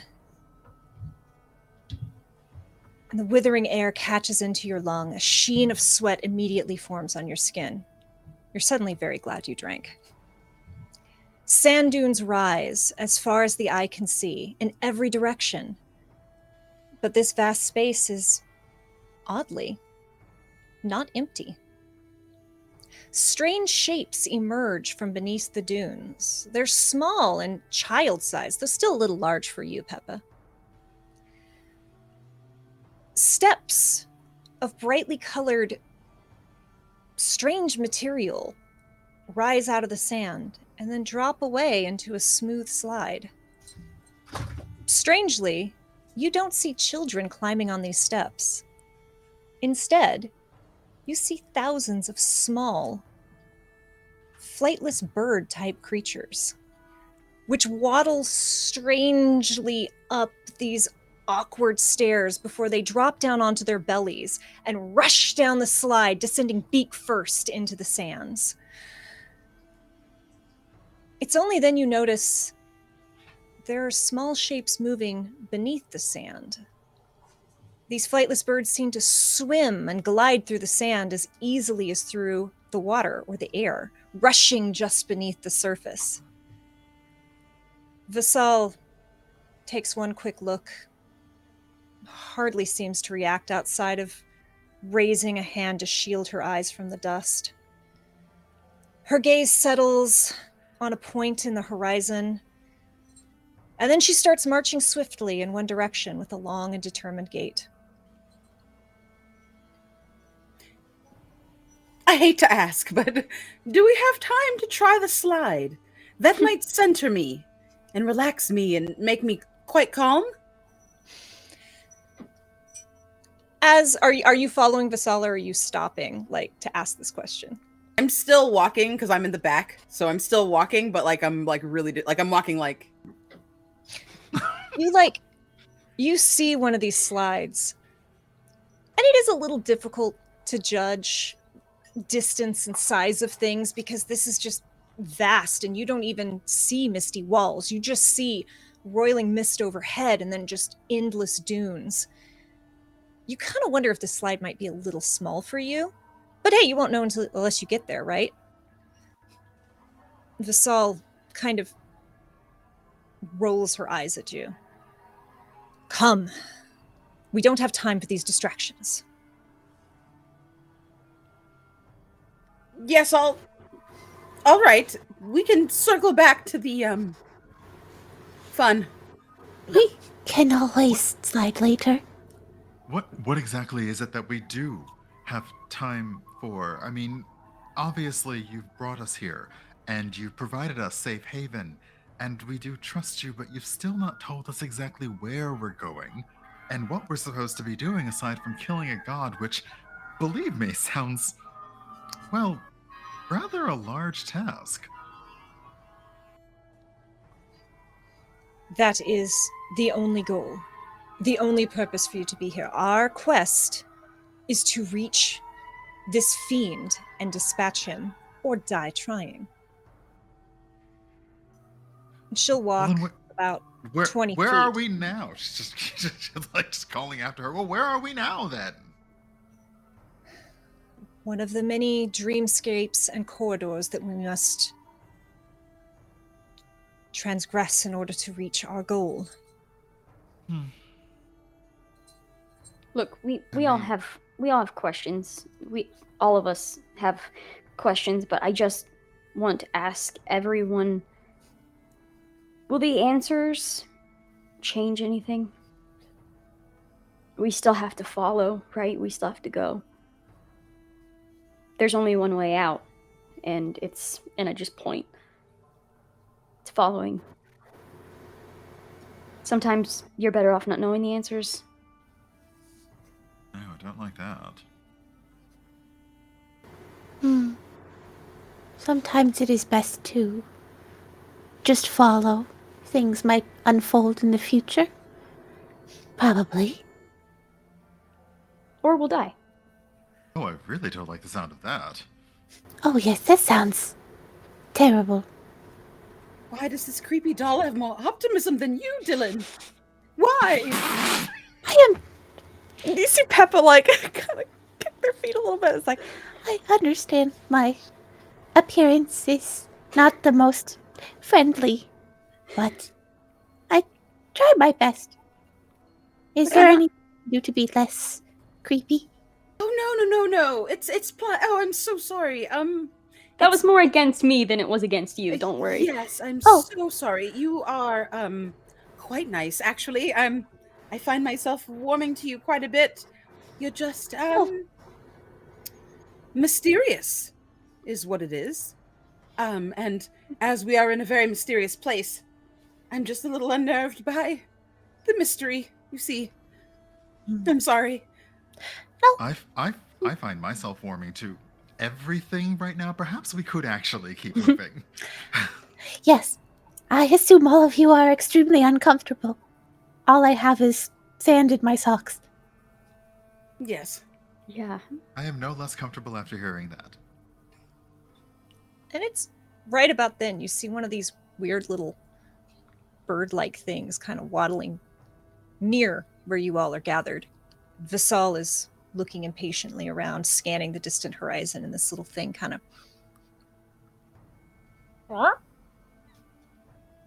I believe we've had an invitation to play. Please be mindful. The last thing that we encountered wasn't friendly. It is true. It might not be the nicest, but no reason to be mean. I'm sorry, good creature, but we are on our way to somewhere quite important and do not have time for fun. But thank you so much for your thought and kindness. And it kind of brings its little head down and then its beak up as it looks way up at you. And then goes... And it opens its beak, and you see rows and rows and rows of tiny, sharp teeth. These feathers that seem just to be almost little stripes going down it before suddenly come up in a huge frill that just flares all around its little smooth head. Visal, not playing, not playtime, not playing, no. You just see Visal reach one hand out. Her axe forms in it. She says, "Run." Oh, no. And right then you watch this little bird-like creature leap into the air, dive under the sand, and start racing towards you all. And no sooner do you notice that than you see there's a ring of these birds near it that all... And you just watch this ever-expanding concussive noise as all of these strange creatures start to focus in on you, raise the alarm, and dive under the sands. What do you all do? I shout, "I'm not negative, I am just realistic," and I will start running. This battle is not ours. Retreat! Visal is just axe out, and you can tell she's kind of trying to like wait for you all, but she is also hauling towards nothing. Yeah, I Phineas, pick up the do you run or do you check the compass as you run? Can I do both? You can do both. I'm just wondering, I would Phineas I think have to two do that? legs and one hand, and I would like to do both, please. Just checking if Phineas would think to do that or not. I just don't want you to forget about your compass. Yes, they would absolutely want to confirm that essentially what Visal told us then matches up to what Visal is doing now, but there is also a very fast flight instinct, sorry birds, that is taking over as well. Why are they're like sand geese? No, with all the teeth. No. So I'm you all run. I would like everyone to give me, I will let you make the choice, athletics or dexterity, as you all book it. And Phineas, sure enough, you check, and there's this long, narrow, misty compass point that is pointing the direction that Visal is headed. She makes this with advantage, and that's a good, because that's a nat 1. Athletics or dexterity? I'll do dex. Straight dex. 17. Oh no. I gotta look something up. Oh goodness. It's bad. That's bad. Oh, this is going to be fun. Bo? 17. 17. Pepa. I'm checking something very No quickly problem. just to see. No problem. Then Phineas. 9. And Dillon? 8. 8? What I did got Pepa a get? 6. 6. Oh, no. My little So- legs. Phineas, you are hauling, and you're just like, looking between where you're going and the compass, and it's sandy, right? You've been with mist circling around your ankles, and now suddenly there's this weird sand that's like tripping you all up. Bo, you and Vasal are like hauling. You are keeping up with this incredible dream magic tattooed barbarian, and then you both glance back, and there is a gulf forming between you and your companions. I circle back, like I run backward, and I don't know how much I can lift, but I try to scoop everybody if I can. I'm big and burly, so. Vasal will also look back and go, I will save us all, and spin around and will. Who would you? I mean, I have no problem with Bo scooping up Pepa. That's easy. Wow. Vasal will also happily help. Who would you naturally grab or try to scoop up first? I'd probably grab Pepa and Dillon just because Phineas is like looking at their their watch and I'm like, I don't want to interrupt their vibe. So I just grab the other two, let's go. And Vasal will turn back and grab your arm, Phineas. Do any of you resist? Okay. So Vasal grabs a hold of you and is kind of pushing you almost through the sand, half pushing, half dragging you. The compass does you no good if you are not moving towards it. And you all haul. And then she holds out a hand, and you watch that mist that white light start to form in her palm, and you watch wisps of mist start to form in the middle of an empty space in front of you. But then you see a little as a head pops up just to the side of you. Bo, make me a dexterity save. That's going to be a 14. 14. You take 1 point of piercing damage as one of these little things launches itself from the ground and just cuts into the back of your calf with this razor-sharp beak before diving back into the sand. We're supposed to be friends. Not everything. A few things on the dreaming plains are kind to dreamers. And then, as she says that, mist suddenly crystallizes into a doorway, and you can see what used to be nothing. There's now a tunnel of mist. You all step within? Yeah. Quickly. So, Bo, I assume you haul through first with Pepa and Dillon. Vasal steps through, pulling you, Phineas. Do you look back?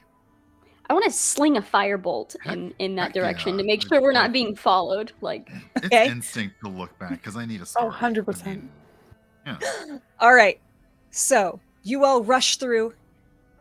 Dillon hurls a fireball. Phineas, you look back as you see this explosion of fire and sand. And you see it most clearly, Phineas, but the rest of you get a glimpse of this as this misty corridor starts to close. You see a dune that wasn't there before, and you realize it's moving towards you.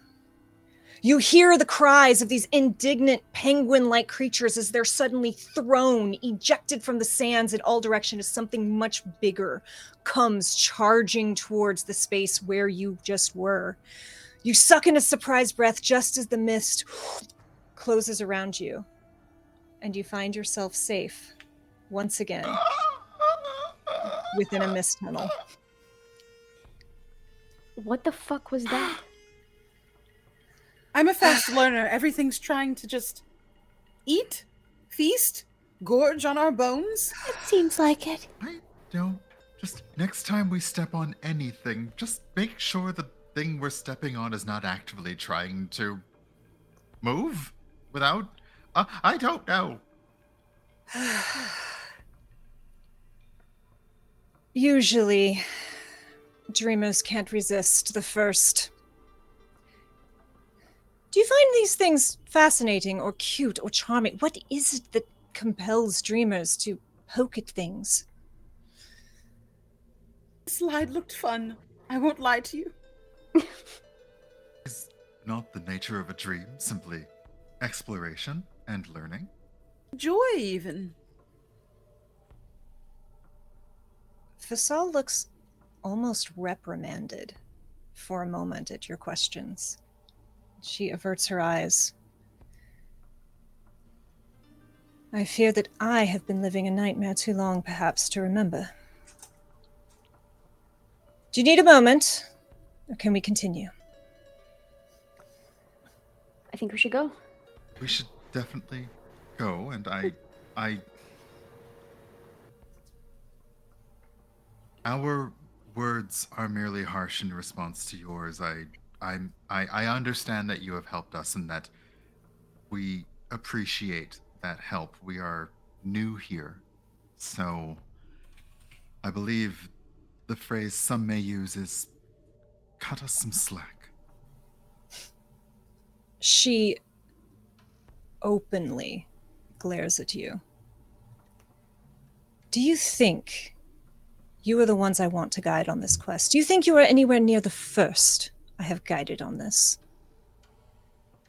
She steps back and spreads out her arms, and you see the expanse of all of these inked symbols moving all across her skin. I have fought alongside dozens of heroes, all more worthy than you. You were the last I could summon. And what a lot you are. She looks at Dillon, traitor. She looks at Phineas, charlatan. Then her gaze turns to Beau and to Pepe. Cowards. You are not who I should choose to die beside. But I soldier on. If you choose to soldier on and continue, and you want this to work out for everyone to be safe, I would save those hostilities for another time. We will work better if we're more amicable. Yeah, let's not get it twisted here. We apparently need each other, but I think you need us a little bit more. I simply want this to end. Well, that makes two of us.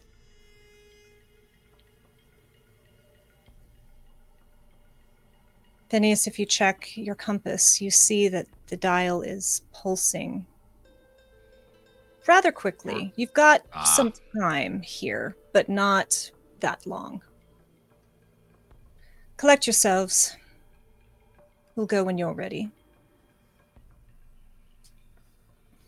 Beau takes out a very kind of worn piece of cloth out of one of the pouches at her side and dabs away tears kind of silently, straightens up.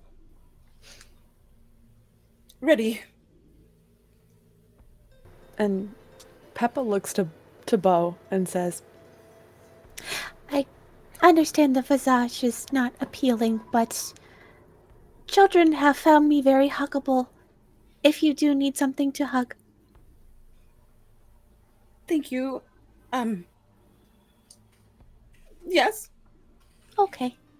And you can see her little lower lip is trembling, and she's wiping the tears that are just coming really fast now, kind of rolling over her cheeks. and if allowed, Pepa will put their little stuffed arms around as much of Beau's neck just a hug as they can. Thank you. That really helps. I'm glad. For what it's worth, you weren't a coward back there. At all. I'm not a coward in battle. In other aspects. Potentially. Probably. There's a big difference between cowardice and being careful. And I hope we're all the latter. Well, if this is the land of the dreaming, then maybe the dream for us to be less cowardice will come true.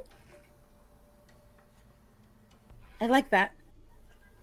I'll believe. That's and you what see Bo kind of like straighten up. And for that wonderful bit of RP, I'm going to give you, Candace. Bo has a dream shard to use when we make a stress roll. So just mark, it's like an inspiration. We're not really going to do inspiration in this, but the dream shards that come through the Ko-fi donations, as well as wonderful moments like this, you'll see what they do when we reach that point. Are you all prepared? I guess. Phineas, do you lead the way or do you let Visal open the mist? So far, Phineas has been, the way that the compass has been leading, they've been following it as far as they're able, but unsure where or how to essentially open a passageway to the next area. So they're kind of looking at it and they've sort of walked as far as they're able to, and it's pointing that way, but they don't see a way to go that way. It is pointing directly into the mist. Just you're standing just inches from a mist wall with this compass in your hand. And you feel a strange urge. Do you give into it? Or Absolutely. you just, with this weird instinct, turn the face towards the mist. And you watch as that little needle into the mist. And a passage opens. Ah! Ooh. It worked! It worked! Hmm. It worked. Let's not get too excited. There might be evil chickens on the other side. Obviously, Visal, I defer to your leadership, and we'll try Following not to the be compass is the point. too offended by that last chance comment earlier. It's fine. And as you step through, could one of you roll me a d20? Phineas, you open the way. Is it you? I immediately look on the call to see if anybody else is feeling like Froggy. All right. Go for it. I was waiting, and then it was like... I gave us murder penguins, so don't look at me. Look, murder penguins are not the worst penguins. thing on this roll table. Are you I kidding me? don't doubt. Oh, that pops up to a 9. I'm happy you got something to do first. Okay, 9. They're cute. Oh.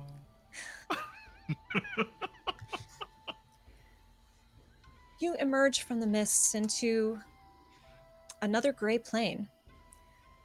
Though this time there are misty walls closing in near-ish by. In the center is a thinly wooded area filled with spindly, scraggly trees. Though their sad excuse for leaves, you can see a campfire dimly flickering. Though it takes you a moment to place, it's not warm red light that you see.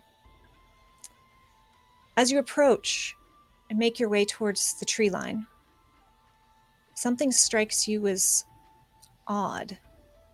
Especially you, Bo. There's something slightly off about this tiny forest. And after a moment, the realization hits you. It's not the sound of rustling leaves or crickets or the mossy smell of undergrowth, but the complete and utter absence of those sensations that make this woods feel hollow or unreal.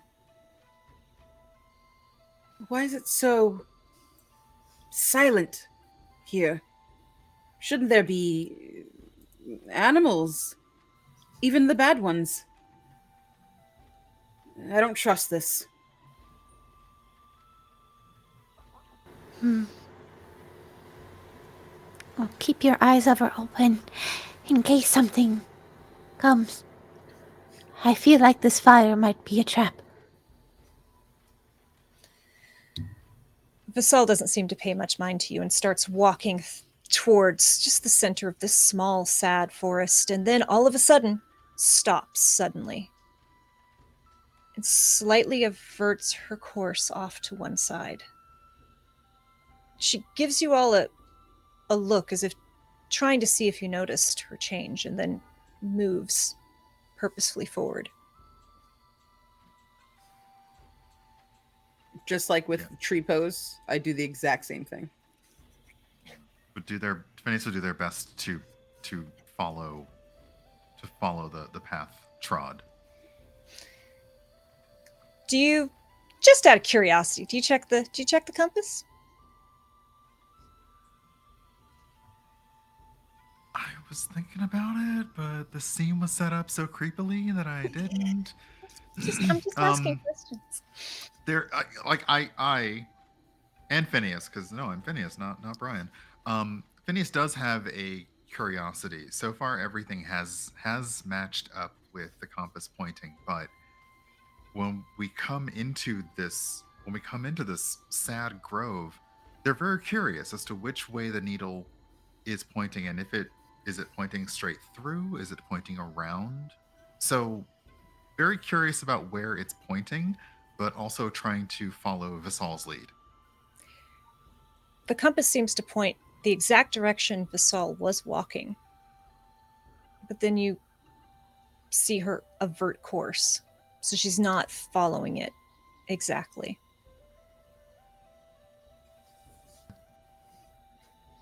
That is just a note for later. I think at this point, that is a bullet point for later.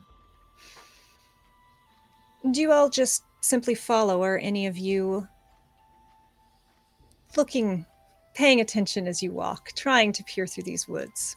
100%. Anyone, you can make me perception, or you can make me nature, or you can make me survival. Or if you just want to try to read Visal, give me insight. Roll and let me know what you roll. Yeah, I would like to try to read, but with the message cantrip as well. I just want to basically, like, she'll hear, "Did you see something?" And that'll be my question. She can respond to it.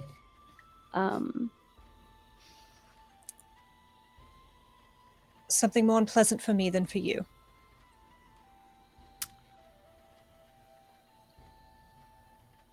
Dirty 20 on perception. 7. Was that perception as well? Yeah. Phineas, did you do perception as well, or did you do a different roll? Oh, sorry, I'm doing insight. Insight. And that is a 17. Especially just reading the facial expressions between Visal and Dillon, not knowing what was said, but that's a moment. So that's a 17 on insight into Visal. Visal is dogged, determined. All that matters to this individual is reaching the end of this quest. There is not sympathy. There is not, she will march to the ends of the earth to reach this goal. And then you watched her change course, so it is not the direct route. She did not summon her weapon as she did before.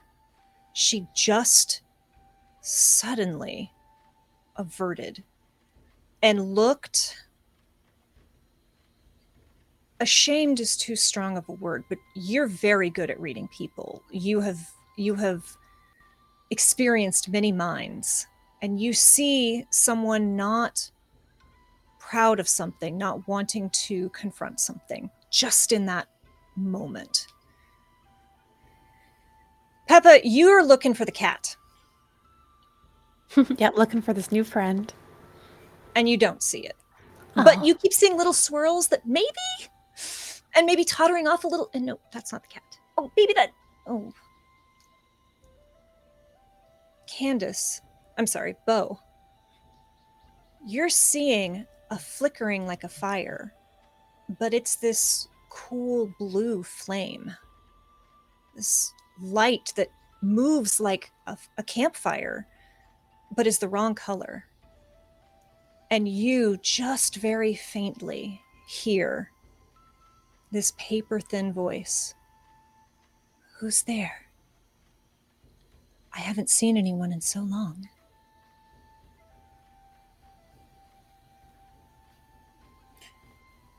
Bo, like, tries to suppress a shudder coming from, like, the inside of them, as they just kind of pick up the pace and keep moving forward.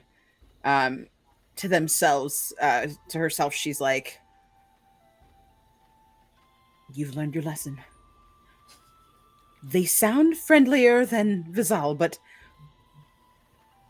you can't trust it. Keep moving."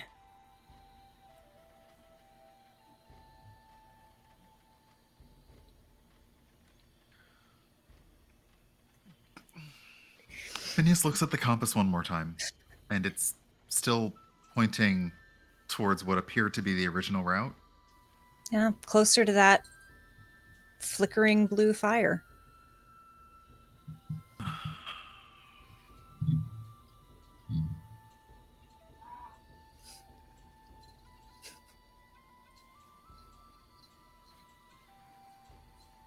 I will honestly have learned my lesson if that doesn't turn out well. Phineas follows the direction of the compass. He kind of, if he can, catch Vizal's gaze, and then kind of physically determinedly walks in the direction of the walks in the direction of the compass. Walks in the direction of the cat, right.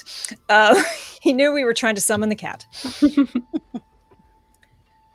Vizal sees this. You see her expression get hard. She says, "We should hurry. Come." But she doesn't stop you. And as you move through this space,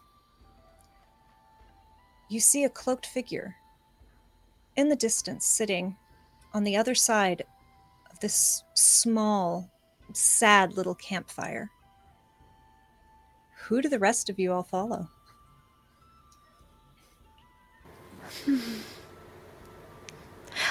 You see Pepa debate for a slight second, seeing basically the party split, and this is really bad. In Peppa's mind, it's like, you're not going terribly far. Like the divergence is kind of like this, right? It's not. It's just like not huge, just like a little bit. And it's like, and I think Peppa's gonna try their best. They're very, in a sense, just stressed. And you see them like try like. They follow Phineas and they go back and they like kind of weave a little bit and just like can't fully decide on who to follow. What does our gentle giant Bo do? Is she following Vizal? Bo is like going from one hoof to the other. Starts, goes back a little bit, goes forward, looks at Vizal. I'm just careful. I'm not a coward. And I follow Phineas. Dillon? We all see the cloaked figure? You're probably, unless you start following Phineas a little bit, you probably can't. There's not that many trees, but there is, even though you're not in a mist wall, there is kind of a haze in the air and this weird blue light that's flickering. Unless you get a little closer, you can't quite see it. I think Dillon will move to start following Phineas, but as soon as they see the figure, she'll just stop and message again, "Friend of yours?" And I will no longer be following Phineas. My intent is to stay behind, but Vizal does not answer you, but you see her jaw clench as she watches most of this party break away.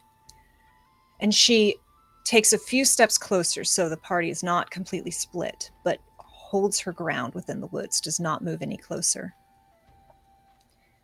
And Phineas, as you approach, a hooded head turns enough to acknowledge your presence without turning enough to reveal the face.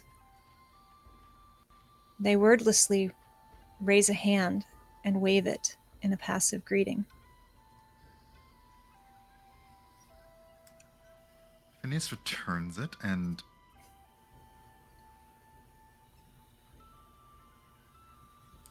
oh goodness, who I did no, wait, no, sorry, they didn't hear it. They didn't hear the words.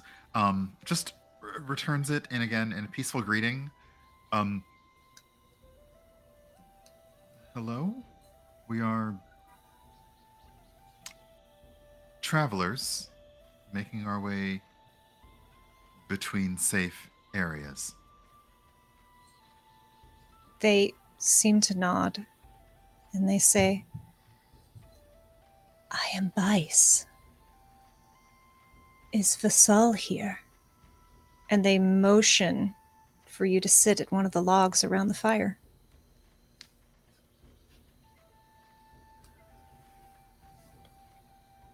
At that, Phineas once again turns to where he knows Vasal is to essentially just grasp eye contact. She doesn't meet your eyes.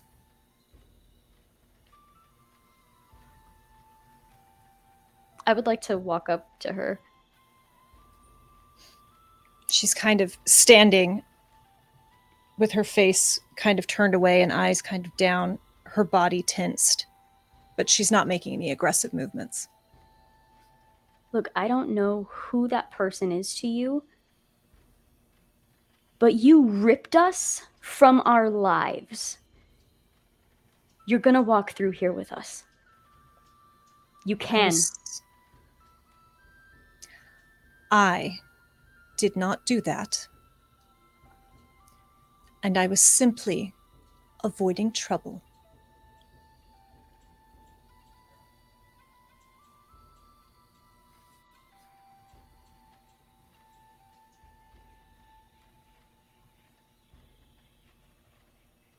I think I message again, what kind of trouble? She doesn't answer.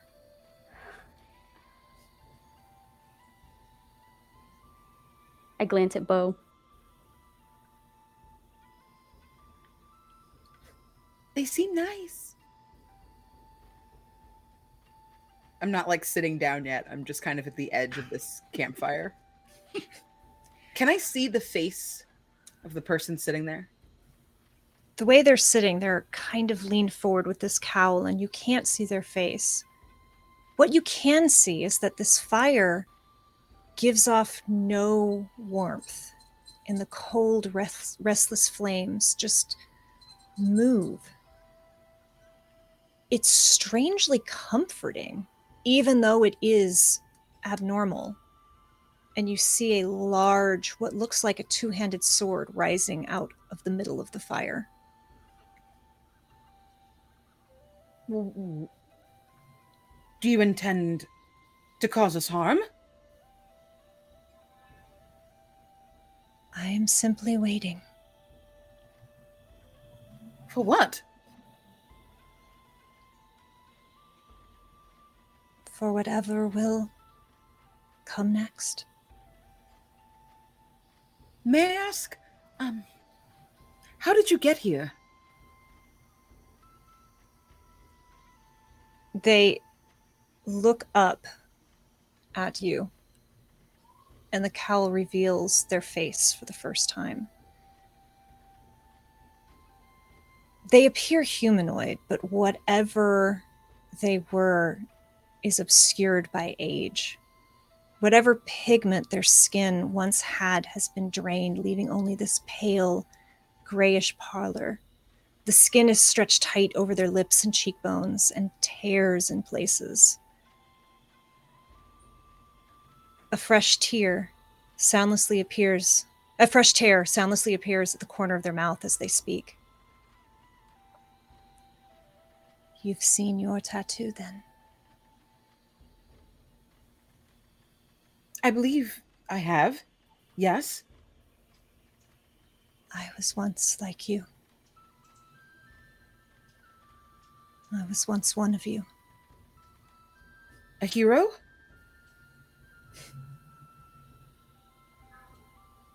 Failed, apparently. Well, you're here now. You can join our party. Uh, Did she bring you here? She brings everyone here. Every mark is a hero, is a story. I failed before I even reached the end. I look over at Phineas, like, with no words. Just very kind of like,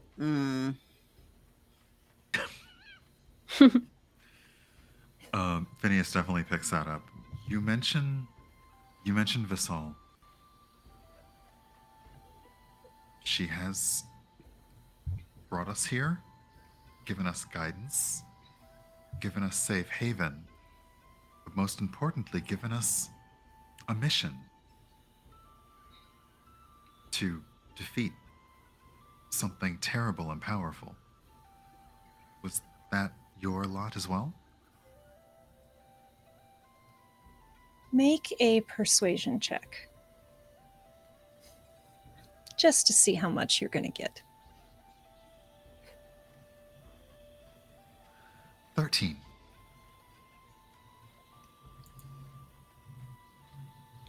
Many heroes have been summoned here. The quest is always the same. We all seem to fail, but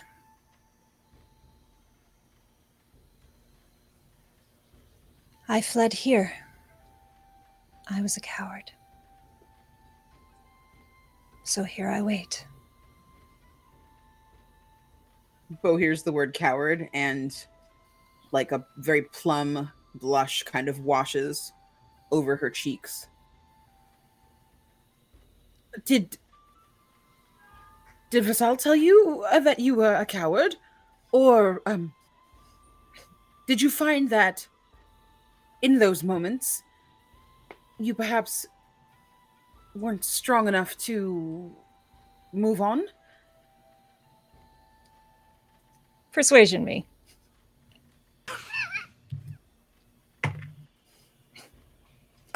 Dirty 20.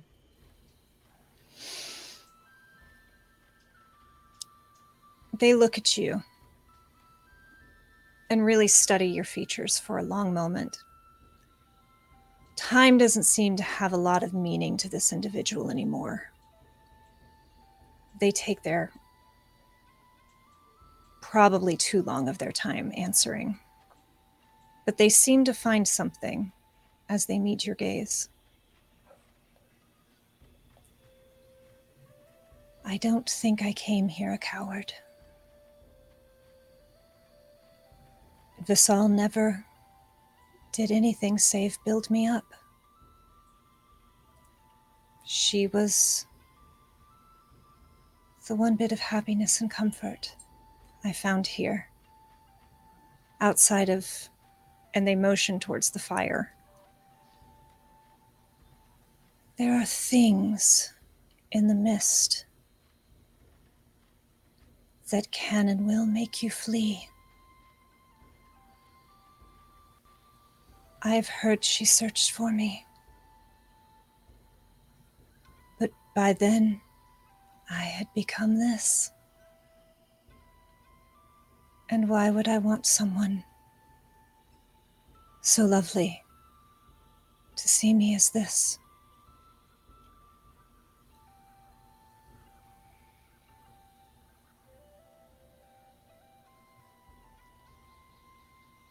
Bo finally sinks down onto one of the seats, deeply touched. Oh. Knowing great love, that means you couldn't have been a coward. And yet I wasn't strong enough to stay and fight with her.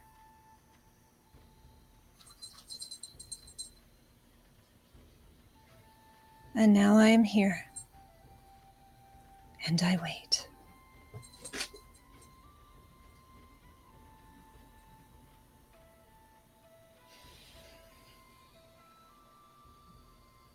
Pepa, have you come close enough to see this? Are you watching this? Pepa, I think since everything's kind of stopped, everyone's stopped, Pepa's definitely close enough to hear. And she's standing kind of on the sidelines, wringing her hands, a tale all too familiar to Pepa being told. But she just kind of watches, and she'll inch a little bit closer to this blue flame, this fire. Give me either insight or arcana. I'll give an insight check there. That's a 26. The realization comes to you, unbidden and perhaps unwanted. The soul of this individual is not tightly bound to this body anymore. And should you wish to supplant it, you could. I'll just leave you thinking with that. Pepa, kind of realizing this, it is a temptation that is there. But knowing the potential love and care that this person and Vasal share, Pepa cannot bring themselves to do this. Take a deep breath, even though they do not need to breathe. I'll take a step forward and say, Though your visage may not be the same as it once was, if Vasal feels the same way about you, I don't think your visage matters. Only really your beauty on the inside does.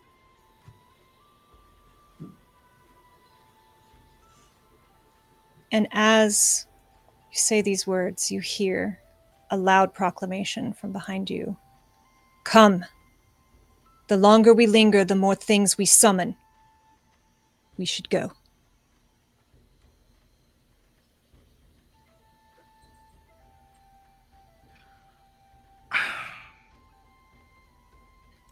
Phineas meets, oh, I can't remember their name. Vice. Meets their gaze across the fire. If we can return for you, we will. Your story is not done. Hold fast. They smile. And it is a genuine smile, but it does cause just another little tear along the lip. You are kind. I wish you more luck than I found.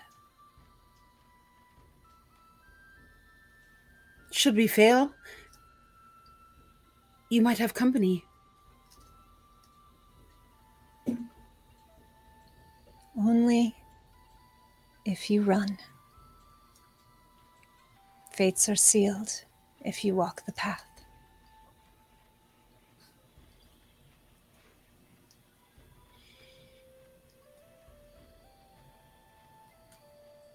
And you hear heavy... Oh.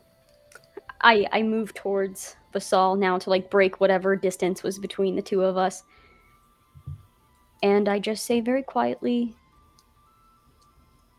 this could have gone a lot smoother if you were honest, straightforward. Just remember that if that happens again. I will take it under advisement. Good. And you hear heavy footsteps, the rest of you, as she starts to walk, now in the direction of where the compass was pointing, having mostly avoided this clearing. Dillon just kind of nods her head in that direction and begins following. Phineas follows along suit. I pull up the rear. Pepa gives a little wave to Vice before following. And as you leave, sure enough, you reach the end of this small plain, and a familiar mist corridor opens before you. Do any of you give one last look to this area?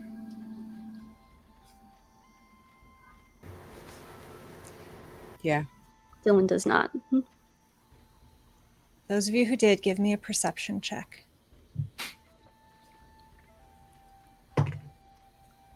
You could also give Arcana if you are interested in doing so. 13. 18. It's a 25 for Arcana. You feel this tingling in your cells, Phineas. You could feel something trying to grab you. Something subtle and small and gentle try to lull you and comfort you to stay so that it could grow stronger. And you suddenly realize that Vice could not leave this place if they tried. Whatever magic is here is what has drained away their youth and made them little more than a living corpse. Bo, as you look back, it's almost imperceivable, but you see that this plane is ever so slightly smaller than it was when you arrived. And even as you look, narrowing your eyes, trying to decide if what you see is real, you see it shrink just that tiny bit. And that's where we're going to end tonight's game, as you all step into a mist tunnel and leave this place behind. I am not Amazing. okay. I'm Oh my not God. okay. I am not okay. Emotional. I was so worried y'all were going to walk away. I was worried you'd learned your lesson. Go. Never, apparently. We're going to get eaten in the next episode. There was nothing cute here, is the thing, and that was the there was nothing cute here. So I was like, cute thing. Don't reveal your secrets, Herb. You don't know what Vice used to look like. They could have been hella cute. You don't know. I don't know. Oh, we're in Well, trouble. Let's do our outros, Goodness and we will dive more gracious. into this. My gracious players have agreed. We're going to hang out and do a short chat about the episode after, which you can find on the YouTube. So let's do our outros. Thank you so much, chat, for hanging out, for watching, for the Dream Shards. You all are amazing. The hype train was completely unexpected. I am so grateful. Thank you to my amazing players. You all absolutely threw yourself into this, and I am so grateful. Don't forget, we have a tip link if you can subscribe, which will contribute towards the pot. And we also have a Ko-fi, and that will unlock very useful items to help these people. I don't know if it can help the emotional damage, though. No. So let's do a round of shout outs and tell us who you are and what you do. Let's start opposite way we did. Kerri. Yeah, I am Kerri at Kerri Smith 2012 on Twitter and YouTube. And I make a whole lot of actual play content. Crossroads Games. We have our own social media handle for Crossroads Games now. It's Crossroads X Games, and we are putting out some pretty cool stuff, if I do say so myself. Amazing. Brian. Hi, I'm Brian. You can find me pretty much everywhere at Urban Bohemian. I stream on Twitch 3 days a week, and I'm going to be in a few things, including this over the next few weeks. This Saturday I'll be streaming, and then later on over on Twitch.tv/Mighty Mur. Mur Lafferty has a new book coming out, and we're going to do a short table read of the first few chapters of Station Eternity. And it has been described to me as Murder She Wrote meets Babylon 5. So I'm really looking forward to that. Otherwise, catch me on Twitter at Urban Bohemian to see what I'm doing. I really like Murder She Wrote. I'm here for Murder She Wrote. No. Murder She Wrote. It's great. Piper. Hi, everyone. I'm Piper. You can find me on Twitter at Maddie Matihi. You can find me on Twitch at Matihi. Got a few fun things coming up every Tuesday. I'm going to be over on Emma Panada's channel, who is my partner and one of my partners and spouse. And I run a Curse of Lady Stradgabe. It's a queer venture into Barovia. Also, starting up very soon, and soon the announcements will be all over Twitter. It's going to be a 5e campaign called What We Do in the Shallows. It is a pirate campaign, right? Very queer, very gay. We've had so many session zeros, so many like 0.5 sessions. It's been incredible. I love my players so much. It's going to be great. So keep eyes out for that. And at the end of October, you can check me out on Going Crit TTRPG's channel. I'm going to be running a one-shot for Halloween. It's going to be Kids on Bikes. And I'm also going to be in a actual play of All the Witches, which is going to be a new game coming out, also written by one of my partners, Emma Panada. And that's going to be coming out next year, but we're going to be doing a little actual play there. So yeah, thank you so much. This was so much fun. Thank you so much for playing. Candace, bring us home. Hi, Candace the Magnificent here. This was very stressful. You can find me at that Candace Girl on Twitter, at Candace Magnificent everywhere else. I am a variety streamer, so if you stop by my Twitch channel, you will find anything from Lego builds to video games to ukulele concerts. I will be in this every Thursday. On Mondays, you can catch me over at 12-Sided Stories for their Delta Green series. You can also find me on 1016 over on at that D'Angelo's channel for some awesome, I think, D&D shenanigans, I believe, that night. Tomorrow night, you can find me on Kerri's YouTube channel with the Kids on Bikes one shot called BMX Files. So please tune in for that if you love queer high school drama. Best names in this. Tons of it. Queer high school drama. So much drama. And then on the 4th, I am going to be on the Adventure Slang podcast. So please check out, shout out to Dungeon Mr. Ty and Aaron Dippity, the two hosts for that event. Yeah. If you want to know more, there's always something. So we got Twitters in the chat. So follow these amazing people because you've seen they're incredible. And I've been your DM, Kay Purcell. I'm a co-DM. I have a shadow DM who has been working amazing magic in the backgrounds. Thank you, David Lee, aka Full Rubber Ducky. You are wonderful. You can find me on Twitter at KDamnFear. You can find David, like I said, at Full Rubber Ducky.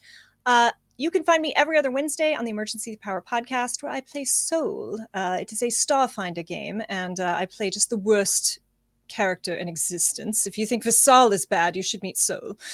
I'm going to be in a Volstrucker campaign set in the Critical Role world starting on this coming Thursday. And you can find David and myself every Tuesday at the Chaotic Wholesome Talk Show right here, where we talk about all things TTRPG, from hot takes to intersectionality, and having the fun conversations that a lot of people don't want to. Thank you again to our players. Extra special thanks to our mods. Thank you, Salty Queer, Full Rubber Ducky. I don't know if Kato's hanging out. And thank you again, Cozy Spoon and Domokami on this one for the amazing artwork and graphic design. Thank you, Idle Champs of the Forgotten Realm. We will have a code for you as soon as we get them. And thank you, chat, for spending your time with us. We really appreciate it. We hope to see you next week when we continue the spooky story. In the meantime, be kind to yourself. Don't be Vassal. Be excellent to others.